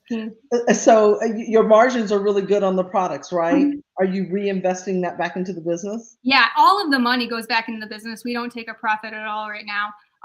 And yeah, that's just what we use it for. And we, are starting to do public speaking and things like that too. And that's where all the funding goes back to the products and back to the business right now. Yep. Thank you. Excellent. Alyssa and Lisa did a great job. A couple questions for you. First, I love the tips for success for the caregiver. I think that really stands apart from other products out there. How are you thinking about the fidget blanket? So do you think that could be an applicable use for maybe autistic children or other folks that maybe needs that? Yeah, it definitely can. We definitely get comments, especially on our social media, that this would be good for my autistic child. And we agree that is definitely a market for that. I just don't know, at this point, if we want to go into advertising for that. But yeah, the stuff that we sell definitely is fitting for other populations, especially the autistic population. Yeah, and like with the education and just how to communicate and participate in activities, yes, that is applicable to more people than just dementia for sure. Mm-hmm. Yep. Excellent. Thank you so much. Yeah. Okay, great job, Lisa and Alyssa. From Grand Minds, we will let you go back to the green room. Great job, and best of luck with the rest of your evening. Thank you. Thank you. Thank you all. Okay. And last, but definitely not least, we come to our final pitch of the evening, and in the established category, please welcome Lauren Mott with Odwell. Hi, Lauren. How are you? Hi, I'm great. How are you? Doing well. So I don't know if it's harder to be first or last. I will tell you that. But you've been waiting a while, so we'll let you get to it. I put your streams in the slides so we can see those. So I have 3 minutes on my timer. When you start talking, this starts. If I need to, I'll call time, and you can finish your sentence. And then you'll go into some Q&A with the judges. So go ahead, take a deep breath, round us out, give us a strong finish. You got this when you're ready. I want to start by asking you a question. When you think about kids' furniture today, how often do you look at it and say, wow, look at this amazing design in high quality. I would love to have that in my home. My name is Lauren Mott, and I'm the founder of children's furniture and lifestyle brand Odwell. We address a gap in the children's home category by designing quality products that look as good as they function and allow parents to focus on what's most important, connecting with their little ones. Legacy brands have not met the needs of customers who want both functional and beautiful children's products. The market is flooded with throwaway plastics headed straight for landfills that do little to add to the aesthetic of your home. We're looking to carve out a high-performing niche from the $43 billion children's furniture market. I created Odwell out of a personal need. I had recently renovated my home and quickly became aware of the lack of design-forward children's furniture on the market. I felt a tension between curating a beautiful, peaceful space and encouraging my son's development. I felt pushed towards plastics, bright colors, and an overall sense of chaos. We launched in 2021 with our Oslo Tower, a stool for kids that gives them an extra boost to reach counter height and safely engage in the world around them. Our tower has been featured in Vogue and Domino, has sold out 7 times, and is now used by active toddlers in more than 800 homes, all with a customer acquisition cost of $0 and a full-time team of 1. Starting in the kitchen, we have since launched our aprons and our Goldie chair, a chair that is just the right size for kids who are too big for a high chair, but not quite big enough for an adult dining chair. We have 3 more products launching in 2023 and additional 3 in development. Sustainability is in our brand DNA. We use non-toxic materials and sustainably sourced materials, non-toxic finishes and sustainably sourced materials. We chose to flat pack our products so we can ship more in less space, therefore lowering our carbon footprint. We're also part of 1% for the Planet and plant a tree with every purchase. Our roots are based in Michigan. Not only is our industrial designer based in Grand Rapids, but we've also partnered with a local social enterprise to manufacture our towers, who hires men and women coming out of prison and rehab. We believe our focus on sustainability, quality, design, and social impact will set us apart from our customers. To date, our products have only been available on our website, and we have grown primarily through word of mouth. So we are asking for the $10,000 to accelerate our next phase of growth. We will leverage those funds to expand our distribution through wholesale partners and make our largest purchase of inventory, allowing us to improve our margins by 26%. We will also start our first paid marketing acquisition strategy, and we'll buy more products. We want families to know that a feeling of harmony is possible at home, and we believe our plan has us on the path to become the go-to home brand for the discerning parent. Okay, 7 seconds left. Well done, Lauren. Okay. So now we have some questions for you from the judges. So we'll start with Leslie. Hi, Lauren. Nice to meet you. Hi. Well done.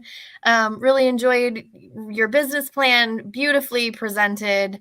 Products make just a ton of sense. I had a couple of questions, 2 questions as I listened today and read through that business plan. So one, you talk about sustainably sourced products. That was really coming through in what you've just shared and in the plan. One of the things I left wondering is just saying something's made out of wood does not mean that it's sustainably sourced. So I wondered if you could say just a little bit more about, how you're ensuring you're sourcing materials that stand up to that, to those words. Sure. Yeah, so I think choosing wood over other materials, MDF or what have you, has been one of the big parts. But like you said, there's a lot more to do with that. When it's available, we have chosen FSC certified wood, which over the last year with the war in Ukraine, it's been a lot harder to come by. But when possible, we always make that choice. And then one of our suppliers in upstate New York, they have a great program where they actually recycle any extra wood. They recycle it through to heat the building. So there's all sorts of different ways like that. Great. Thank you. Thank you for sharing that. And then you talk about being engaged with a social enterprise for some of the labor. And I was left wondering what kind of wages those folks would be getting to manufacture your product. Yeah, so they are a nonprofit, but they are a social enterprise. So they are based in Grand Rapids. It's called Next Step of West Michigan, if anyone wants to check it out. And I can't speak to exactly how much they are paying, but they start by teaching them a class. So there's a 7-week woodworking class that they are teaching them the skill, and then they either try and help them find other jobs or they hire them right into there. And then they also have a home building arm as well. Okay. Thank you, Lauren. Mm-hmm. Hi, Lauren. Great job. I love your product. It's a very clean look. And certainly, I would imagine it has a value proposition for millennials who are interested in sustainable products as well as very high-end products. That said, one of the questions that I have is just that. You mentioned a $48 billion market. What part of that market really fits? When I think of kids' furniture is just what you showed on those, those piles. Where do you think your target audience is? How large of that market is in there? And then secondarily, as you think about expansion today in an inflationary market, what do you believe will be the impact on your business as people are potentially cutting back on spending and maybe purchasing those higher end products? Yeah, we believe that especially millennials, they are willing to pay more for high quality products when they know what is the material. Like we get customers who ask us, can you tell me exactly what the VOC count is in this product? So we think that as millennials are aging, we are going to be able to continue to capture that part of the market. So I would say we're going for the higher end, like luxury, but attainable. I still want it to be available to people. We did have to do one price increase, like many small businesses did as well, but we're really hoping that if we're able to place this next order and capture larger margin, we'll be able to potentially even lower our prices and reach more. So of the 43 billion, that's globally. The US market is 10 billion, so that's still a really nice slice there. And then coming into your second question, I would say we're hoping that our target customer isn't as impacted. A lot of research shows that some of the luxury products don't necessarily get impacted by the economy. Of course, it's definitely top of mind for sure, but we're hoping that we are spared from that. Thanks, Laura. Thank you. Great job, Lauren. These products are stunning. I mean, I absolutely could see them in my home for sure with my kids. So thank you for sharing that. Tell me a little bit about why you're thinking targeting millennials, I guess. I don't know, I'm a Gen Xer, and I guess I think I could envision them here. So tell me about why you're thinking that. Yeah, we do have a lot of grandparents as customers as well, but I think that my generation as a millennial, we are more, I think aesthetically they're for anyone, but we are a little bit more expensive than what's on the market. So we believe that, research on millennials shows that they're willing to spend more. They want to know the materials. It's like a lot more of a educated consumer. Not saying that older aren't, but I feel like we research everything. We want to know things. And more so, I think my mom would admit too that she didn't necessarily look into what materials my high chair was made of as a kid. Sure, right. I'm sure my mom didn't either. Thank you for that. One last question is just tell us a little bit more about the additional products that you're thinking about investing in the future. Sure. So we have 3 launching this year. Our next product is going to be a step stool, which has been in development for about a year and a half. We've had about 7 samples made. We just want it to be perfect, and we want it to be able to hold adults as well. So that we're hoping to launch in April. We have a growth chart for kids. A designer actually reached out to me. So think the rulers that you often see on the wall. It's like a product that has never been redone. So we're making it look beautiful. And we have a sample of that already, and we're just tweaking that a little bit to figure out the finishes.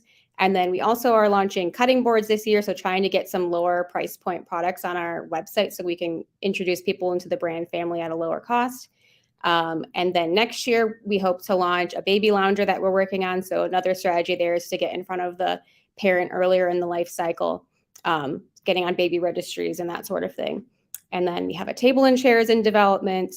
And then lastly, a kids lounge chair. So last year was rough for inventory and wood and getting everything in, but we tried to focus and use that time to work on product development so that we could be using the time wisely. Great. Thank you so much, Lauren. Well done. Thank you. All right, Lauren, great job. We're going to let you go. Wait around us out. Finish strong. That was a great presentation. So we'll let you get back to the green room, and we'll talk to you a little bit later, okay? Okay, thanks. Okay, thanks. Thank So you. from Holland, Michigan, so also a Lakeshore business, is Lauren Mott with Odwell. Okay. So you have heard all of the pitches this evening, and we are at that highly anticipated point where we're about to go into the audience vote. But first, we're going to let our judges go into a super secret, top secret teams meeting where they will be doing some scorekeeping and deliberation. So judges, thank you again. We so appreciate it. And best of luck in your deliberations. It's going to be a tough choice. So we'll see you a little bit later. Thank you, Ellie. Thank you. All right. Okay, and so as I mentioned, now we come to that point where we are going to do the audience choice. I know a lot of you have been waiting for this. So here are 2 ways we are going to offer it to you. One is we are going to post a link to vote in the chat on both YouTube and Facebook. It's a Google form. So go ahead and click that, enter your name, email, and who you would like to vote for. I'm also going to put up a QR code. So if you are watching this is on your TV or on a laptop or computer, and you want to take out your phone and scan the QR code, feel free to do that. Again, it's in the chat on YouTube and Facebook, the link to the Google form. There's also the QR code. You get 1 vote per person. So that's why we asked for your name and your email, and then you're able to vote for your favorite pitch this evening. As a reminder, this is the Audience Choice Award, and this person will win an additional could potentially win an additional $1,000. So $1,000 will go to the audience's favorite finalists this evening. As a reminder, we had Nature Therapy of Michiana, Ring of Color, Cognificent Kids, Bija Baby, Gracewood Candles in the startup category, North Point Gymnastics, Beeville Counseling, House of Whole, Grand Minds, and Odwell in that established. So we are in the audience choice portion. Go ahead and vote. We're going to leave that open just for a few more minutes. While we do that, I will say, and I'm going to put this QR code in the corner. It should still work on your phones. I saw in the chat that we have somebody watching from Honolulu, Hawaii. So congratulations, you win on the furthest away. That's very impressive. Several time zones as well. So thanks for joining us for our evening and your middle of the day. And if you have not done so, feel free to click that Google Forms link or scan the QR code, vote for your favorite. We'll leave it open for just a couple of minutes. Do you want to throw out some thank yous right now to some people who have helped make Pitch possible? So this is an entire process. So it starts back in October when applicants can submit their 2-page concept papers. It's like a scaled down business plan with their application, and it goes through a review process. We narrow that down to 40 total finalists and 10 in each pitch competition. So there's 3 regional and then a statewide food.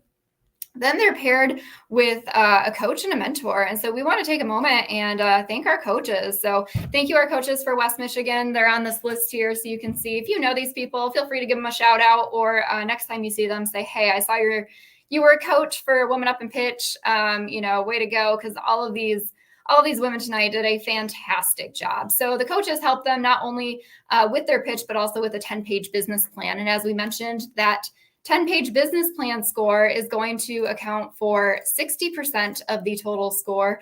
Their 3-minute pitch is going to account for 40% of the final score.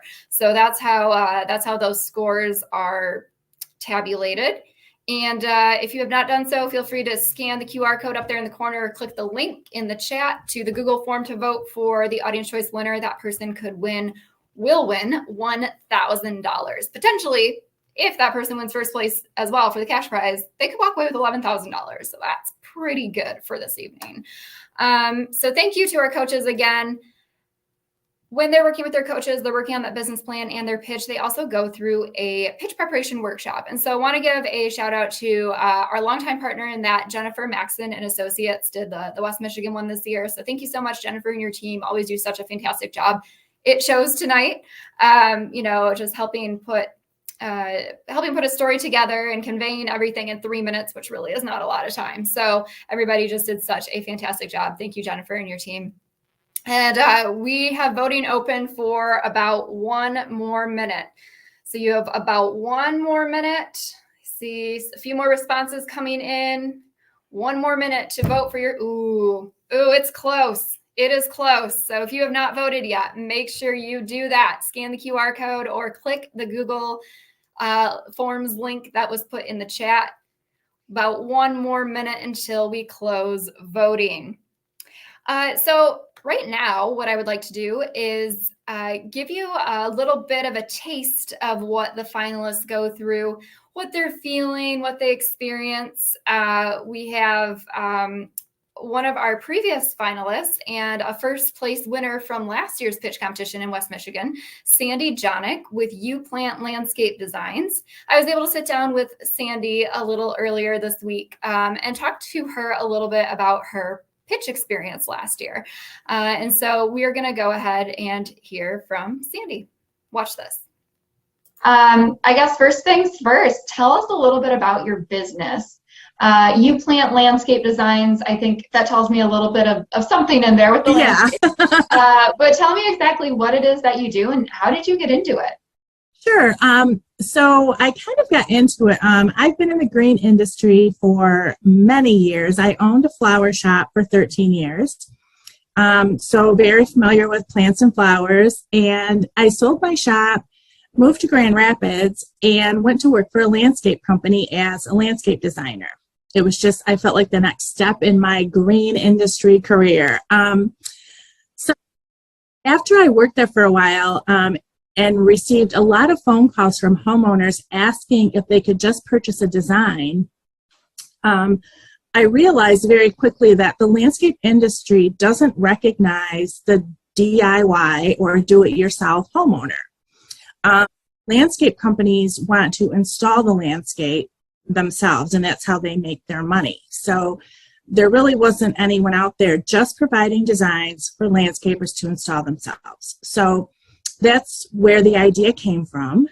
And then after kind of doing some research, talking to a lot of people, a lot of homeowners would say, you know, we go to a greenhouse, we either buy plants that aren't right for our space, or we leave frustrated because we don't know what to get. So I felt like there was a market for just working with the DIY homeowners. So that's how I got started. I just kind of started putting the word out. I went to a home show and started walking around talking to people, passing out a card.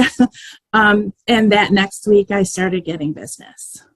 So you turn in your application, which involves a 2-page concept paper. It goes through the review process, and then you're notified that you've been chosen to compete as a top 10 finalist in the West Michigan WomanUp and Pitch competition. So take us through the process of preparing for the actual pitch. I know you work with a coach, you work on a business plan and a pitch. Kind of take us through that and what your experience with that was like. Okay. So when I was notified that I was in the top 10, I thought, oh my gosh, what have I gotten myself into? I started my business kind of off the cuff, so I didn't have a business plan. So again, I was starting from scratch. At that point, I had just started working with a mentor from SCORE here in Grand Rapids. And so I contacted my SCORE mentor and said, you know what, I'm going to do this competition. I need a 10-page business plan. So we started working together, kind of. You know, he was familiar with how to put together a business plan, and you guys offered workshops that helped with, you know, putting that all together. So I went to a lot of workshops, looked, you know, that you guys offered. I worked with my mentor and created this. But I will say, I didn't take the process lightly. I put hours and hours and weeks of work into this because I wanted, as I went through this process, I realized how much I was learning about my own business. I learned how to research, you know, who is my market, who's my potential client. You know, a lot of people go into business and say, well, everyone is, you know, I can sell to anyone. That's not the case. And I learned that very quickly. Mm-hmm. So I did a lot of research. I researched the market. I researched the landscape industry. I researched, you know, who might want my product.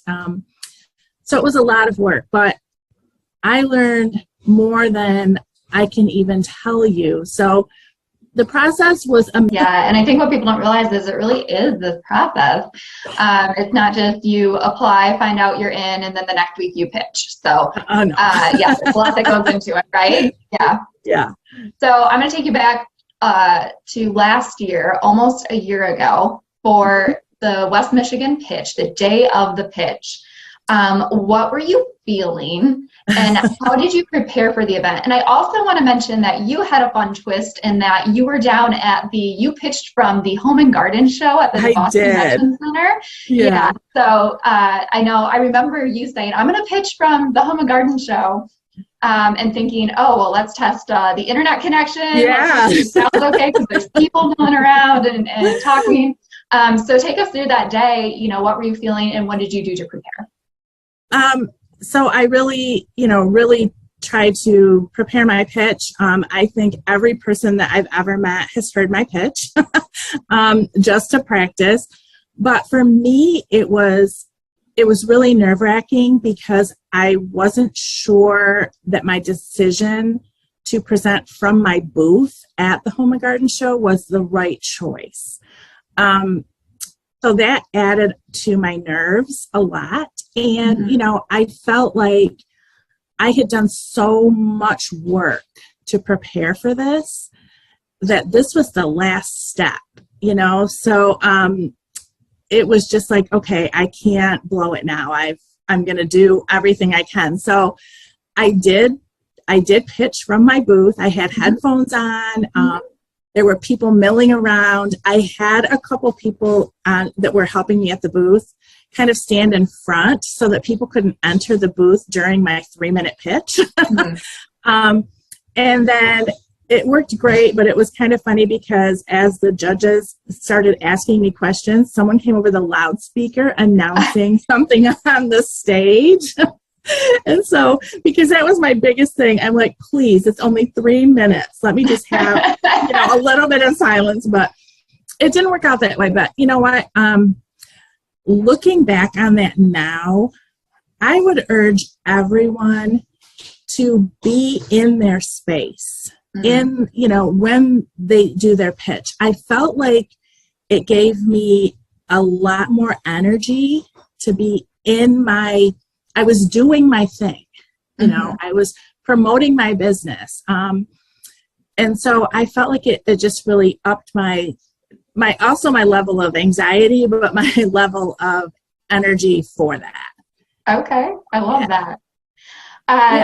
Now, fast forward during the pitch to the winner's announcement. Oh my gosh. So you all we call it backstage and the platform that we use. So you can see and hear the winners being announced and potentially waiting your turn to hear.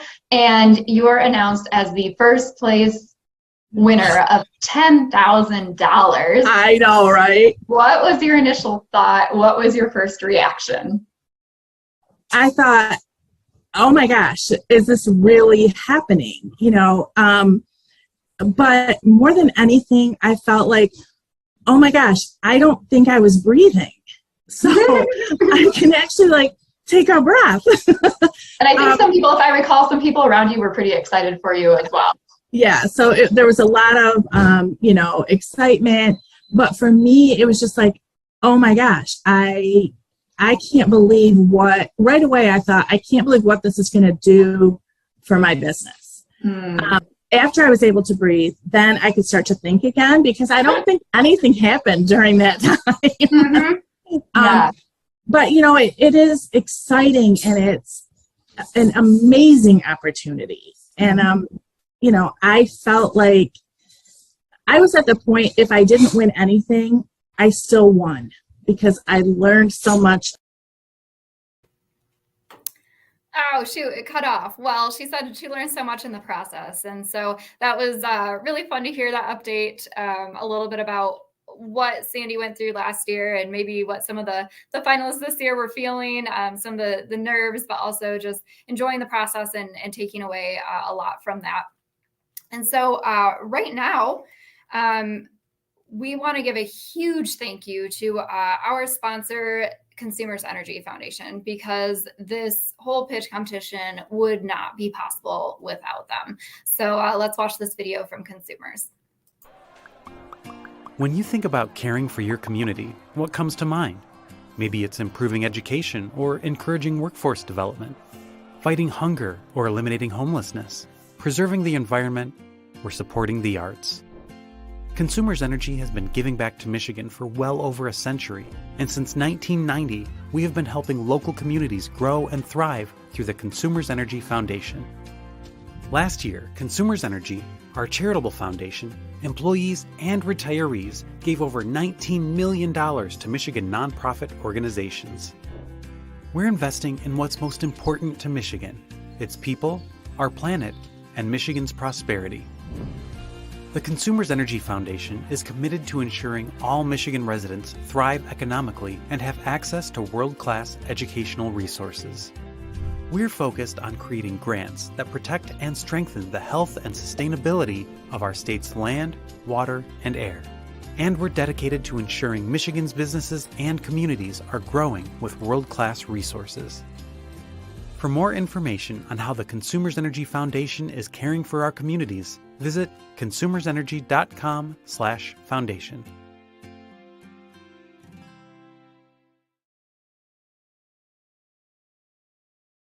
And here with us today from Consumers Energy Foundation, we have Carolyn Bloodworth, Secretary and Treasurer of the Consumers Energy Foundation, to say a few words. Hello, Carolyn Bloodworth. How are you?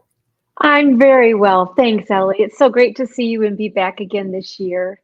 I'm just thrilled to be here. Just thrilled to be here with you this evening, and really thrilled to see all the support that we are providing with our grant making coming to life through all of these pitches. And Yeah, what do you think of the pitches?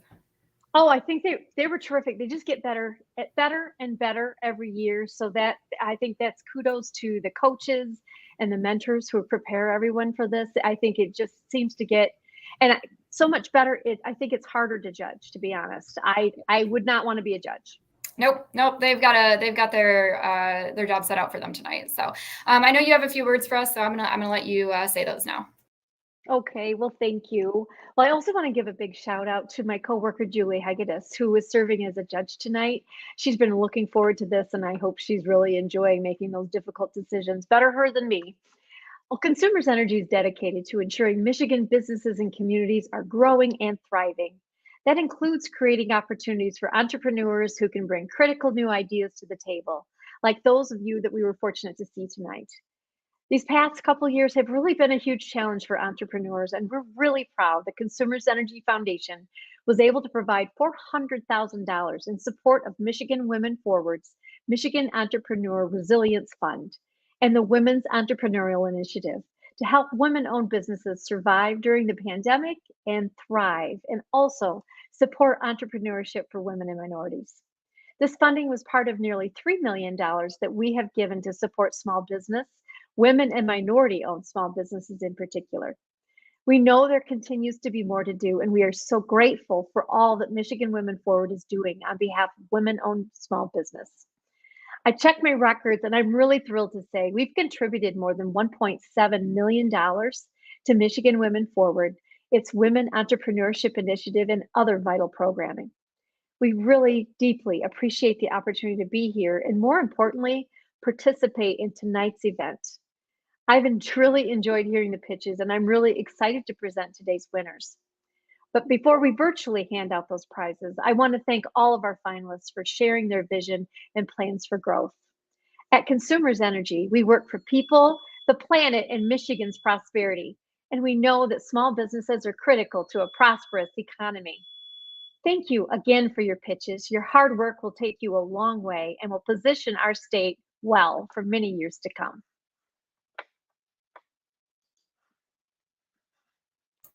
Oops, I was on mute. Thank you, Carolyn. Always a pleasure. I'm going to let you go, but we're going to bring you back in a little bit later to help announce those awards, which we always look forward to. Okay. Absolutely. Thanks, All right, Ellie. see you then. Okay, next I would like to welcome MWF's Chief Lending Officer, Alexis Dishman. Hi, Alexis. How are you? Good evening, Ellie. Everything's been so wonderful. The pitches have been awesome. Okay. So you saw them. Do you think the judges are going to have a difficult time in their deliberations right now? Absolutely. I'm happy it's not me. Yeah, absolutely. We're all there. We're all there for sure. Well, Alexis is the leader of our WEI team. That's our Women's Entrepreneurship Initiative. And she's here to tell us a little bit more about that. So Alexis, go for it. All right. Thanks, Ellie. Thank you again, Carolyn, for being here tonight and for always being a part of MWF and our work. And thank you, Consumers Energy Foundation. Without them, these competitions and so many other support services would not be possible. I would also like to thank Comerica Bank, our Practice Your Pitch sponsors. As part of the competition, each entrepreneur receives a day-and-a-half workshop on making the perfect pitch, and Comerica employees provided feedback to finalists as they practice their pitch. Michigan Women Forward accelerates the Women's Entrepreneurship Initiative through providing access to capital, education, and mentorship to start or grow successful businesses. Women in business receive just 7% of venture funds for their startups. This is a bleak number considering the growth of entrepreneurship in the United States. 57.4% of the SBA microloan program went to women-led businesses. Through Michigan Women Forward's Entrepreneurship Initiative, we work to eliminate barriers to business ownership and increase profitability and growth for women-owned businesses. Our goal is to make entrepreneurship less difficult so women have equal chances at success. Michigan Women Forward's goal is to provide our entrepreneurs with collective opportunities to determine what resources will best assist them in building and growing their businesses. We offer a broad range of educational options, including one-on-one meetings and workshops. At MWF, we are here to support women entrepreneurs at every stage of their business. We are focused on helping women create sustainable businesses that enable them to take care of their families and create a legacy of wealth. We recognize that even the most promising business, new or existing, may be having difficulty obtaining much needed capital. To help entrepreneurs, MWF offers funding resources to start, build, and grow successful businesses. Through MWF's microloan program, we are able to provide entrepreneurs with loans of up to $50,000, regardless of the stage of their business. At MWF, we believe that our support of entrepreneurs extends beyond capital. That's why we took our learnings from the pandemic and developed innovative programs to support the sustainability of micro enterprises. One example of a new innovative program in Grand Rapids is Michigan Women's Forward's partnership with the W.K. Kellogg Foundation to develop a free training program in which participating early childhood center education providers will receive financial tools adapted for their industry. After completion of the training, each entrepreneur will meet with a bookkeeper and certified public accountant to start the 3 to 5 month process of organizing their financials. Each entrepreneur will also receive a laptop and 2 additional courses focused on the importance of personal wellness as an entrepreneur and expanding their digital footprint through social media and website improvements. We are so excited to continue to support the growth of entrepreneurs in the state of Michigan. I hope that you'll tune in over the next few weeks for our additional WomanUp and Pitch competitions. To learn more about Michigan Women Forward's innovative programs, I encourage you to view our website at www.miwf.org or subscribe to our WE9 newsletter, which comes out twice a month. Thank you and have a wonderful evening. Thank you so much, Alexis. We so appreciate all the work that you do leading the WEI team, which is a team that I'm a part of. Really enjoy it. And we will let you go and kick back, relax, and enjoy the awards presentation soon to come. I can't wait. Thanks so much for all your hard work, Ellie. All right. Thanks, Alexis. Have a good one. Bye-bye. Okay. I'm informed that the judges are almost done deliberating. I know many of you are waiting on pins and needles to find out who is going to win. But while they're doing that, I do have just a couple more thank yous I want to give. One is for Comerica Bank, who sponsored and partnered with us on the practice pitch session. So that's another part of this, that the finalists have an opportunity to practice their pitch. Very low risk environment with some executives from Comerica Bank and receive some feedback. And so we did that last month in February. So thank you so much, Comerica Bank, for that as well. And then I can't make this happen by myself. And so we have a lot going on behind the scenes. We have a great team of people here at MWF that's working to make this happen tonight. And so wanted to highlight our West Michigan office. Throw this up. Here we go. And so in our West Michigan office housed here in Grand Rapids, Natalie Hall, Rachel Humphreys. Rachel has been doing the social media tonight. Great job, Rachel. Thanks so much for facilitating that. Anna Jose, who I know is actually out at an event tonight. So she stays very busy with our business development. Of course, myself, and then our newest member, Therese Schneider. So really appreciate all of our West Michigan staff and then those who are helping tonight. So we have Tanisha Greer, who is in the Zoom room with the finalists, our green room. We have Myra Villarreal Martinez and Kenneth Anene, and they are in the judges deliberation, scorekeeping, and kind of keeping things going. So we really appreciate the work of all of Team MWF tonight. And just a follow up to our conversation earlier with Sandy. I had a little bit more time with her and wanted to hear what she did or planned to do at the time with her prize money that she won. Again, she won the $10,000 prize for first place. So let's just hear that right now. Watch this.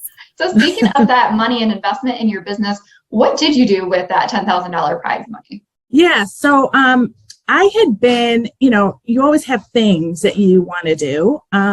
One thing that I wanted to do was when I go to meet homeowners in the field, I was taking notes like on a notepad with pen and paper that I would have to come back and transfer and, make sure I didn't lose. So part of the money I spent was I got a software program that is specifically designed for home service businesses.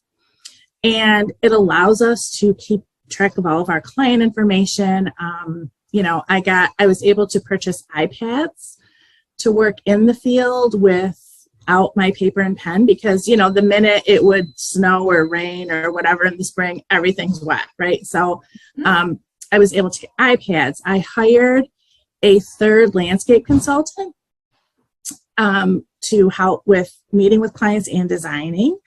I was able to do additional marketing that I had really wanted to do. We do a lot of marketing in local greenhouses and garden centers. Mm-hmm. So that consists of like a counter display at the places. So, that all is, expensive. So I was able to get additional counter displays and have people go put those in greenhouses. I added trade shows for 2023 to help increase business. And, every booth is a lot. So I was able to increase that. The last thing I did was I was able to hire a web designer to actually upgrade my website because the first one I did, and I'm no web designer. So the money was, I really sat down and thought hard about where do I want to spend this. And I thought, these are the things that could really help my. I don't know why it keeps cutting off, her business grow. And so it's just so glad to hear about that update from Sandy and how $10,000 can really go a long way in helping to grow a business. So without further ado, we are ready to announce our first round of awards. I'm going to go ahead and bring back Carolyn Bloodworth from Consumers Energy Foundation and Carolyn Casson from MWF. Hello, Carolyn and Carolyn. Here we are again, third year, and so excited to be able to announce these awards. So I'm a wreck. I'm telling you, this is every year. Yeah. There were hundreds of a point difference between some of these. It is just. It's wrenching, and these judges deliberated and I think they came up with the right answers. It is wonderful. Okay, that's terrific. All right, well, You're going to be proud, Carolyn. Carolyn number one is going to help me with this. Okay, so the audience choice winner, we're going to delay the suspense on that because they were actually in the established category, and so we'll announce them before the established. But right now, we're going to go ahead and do the startup. I'm going to get out of the picture and let you two take it away because you know what to do. All right, so we have the third place winner for startup receiving a $2,500 check. Carolyn, who do we get to celebrate with? We get to celebrate for the third place winner. $2,500 is Gracewood candles. Fantastic. Congratulations. Thank you. We're so proud of you. You're so great. Thanks so You much. did such a great job. You did such a You great did it. job. Congratulations. Thank you so much. Very exciting. Oh my gosh. Okay, so the pressure's building. So we have our second place winner winning $5,000. I got to make sure I don't put this. No, I know. Mine is blurry, so $5,000. I'm going to let you do this. $5,000 winner is Cognificent Kids. wonderful. Great job. Congratulations. Great job. You did a beautiful job. Absolutely. Oh my gosh. Okay, so the drum roll that Ellie would normally place in here. The first place winner for $10,000 is Nature Therapy of Michiana. I can't believe. Good job. Oh my gosh, thank you. Yes. Fantastic job. Oh my gosh. We're so proud of you. Congratulations. We're really Okay. happy to support them. Oh my goodness sake. Yeah, that was All that right, was Karen Joy was exciting. pretty excited there. Yes. Yeah. Sorry, I was neglecting my drum roll duties. Where's that? This is my was first one back this year, so okay, we'll get that in the second round here. But we are gonna switch over our finalists, and so we do have just a short video to show everybody because we have another update from a previous pitch winner. And so this winner was from several years ago, but we're excited to hear this update. It is from Shannon Cohen. And not only is she a previous pitch winner in West Michigan, but she is also going to be our 2023 Women of Achievement and Courage Award honoree in West Michigan, one of our 2 honorees. And so let's go ahead and watch this. Hello, my name is Shannon Cohen, and I am the founder and CEO of Shannon Cohen Inc. Shannon Cohen Inc. is a company that we can best describe in 2 words. We are hope dealers. We curate products, spaces, and experiences that nourish human souls. As a matter of fact, we're here today at Pack Elephant, one of our retail partners that curates our products. We started this business in the basement of our home, and now you can find our products in local gift shops, boutiques, hotel gift shops, as well as national retailers like Meijer and Target. Michigan Women Forward was instrumental in my development as a founder through the infusion of capital. You know, often as a founder, we can have big ideas, and I always say that you are the first angel investor your dream will ever see. And your belief in your own possibility, in your investment in your own possibility is absolutely enough of a catalyst to get started. But once you start, that process of going from ideation to implementation, even into scaling the dream, takes partnership, and it takes a lot of capital. You know, when we think about women that are founders, one of the things that I have heard folks say, and it's so true, is that women don't just need mentoring or coaching, we need investors, we need capital. And so I met the Michigan Women Forward team in a season of time where we had already started our business. The product side of our business at that time was 2 years old, and we were ready to go to our first national trade show. And at that time, the National Stationery Show was in New York at the Javits Center. And to go to a national trade show, if any of you have ever been to a national trade show, is costly. It's an investment. And so we knew that we needed about $10,000 to $15,000 in seed money just to create a minimum viable option for us to showcase our wares at the National Stationery Show. And so at that time, Michigan Women Forward had a pitch competition that was known as Dolphin Tank. And I applied. Out of hundreds of applications and founders that applied, I made it to the top 10. And from top 10, I ended up pitching our product line and this dream that we had to go to a national trade show, and I took first place. That seed money, combined with what we had already been saving as a company, became the catalyst for me to go to my first national trade show in New York in January of 2019. And it was there that I met a vice president of American Greetings.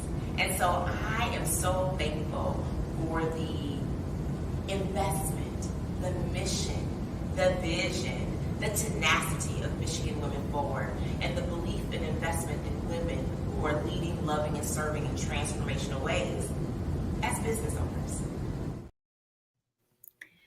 All right, so trade show money for Shannon, for Sandy. I mean, it helps, right? Every little bit helps. So I'm going to let you two take it away again, and we are, as I mentioned, going to announce the audience choice winner for the established categories. So I'll get my drum roll out this time. Isn't this fun, Carolyn? I'm telling It you. is so I love fun. doing It is this so with you, and rewarding. Thank you for So your rewarding. company for making this possible. The audience choice winner this year is Beeville Consulting. Janelle? Yay! Yay! You wowed everybody. Congratulations. So Thank you. that's great. You did a terrific job. Congratulations. Great choice by the Thank audience. Congratulations. Oh my gosh. Okay. So, third place, established category. The prize is $2,500. And that goes to Grand Minds, the mother and daughter duo. Yay! Thank you. Good job. Thanks. Awesome. Congratulations. Oh my gosh. All right. So, second place in the established category, $5,000. Goes to North Point Gymnastics. Thank you so very much. We really appreciate it. Good. You're very you. welcome. We're proud of you. Congratulations. Thank Yes, you. very much. Oh my goodness. Okay. Last but certainly not the least, the first place in the established category, prize of $10,000. Goes to Beeville Counseling. Oh my God! Don't go off camera. Oh my God. Congratulations. Yes. Congratulations. So $11,000, right? Yeah, it's actually 10 plus 1.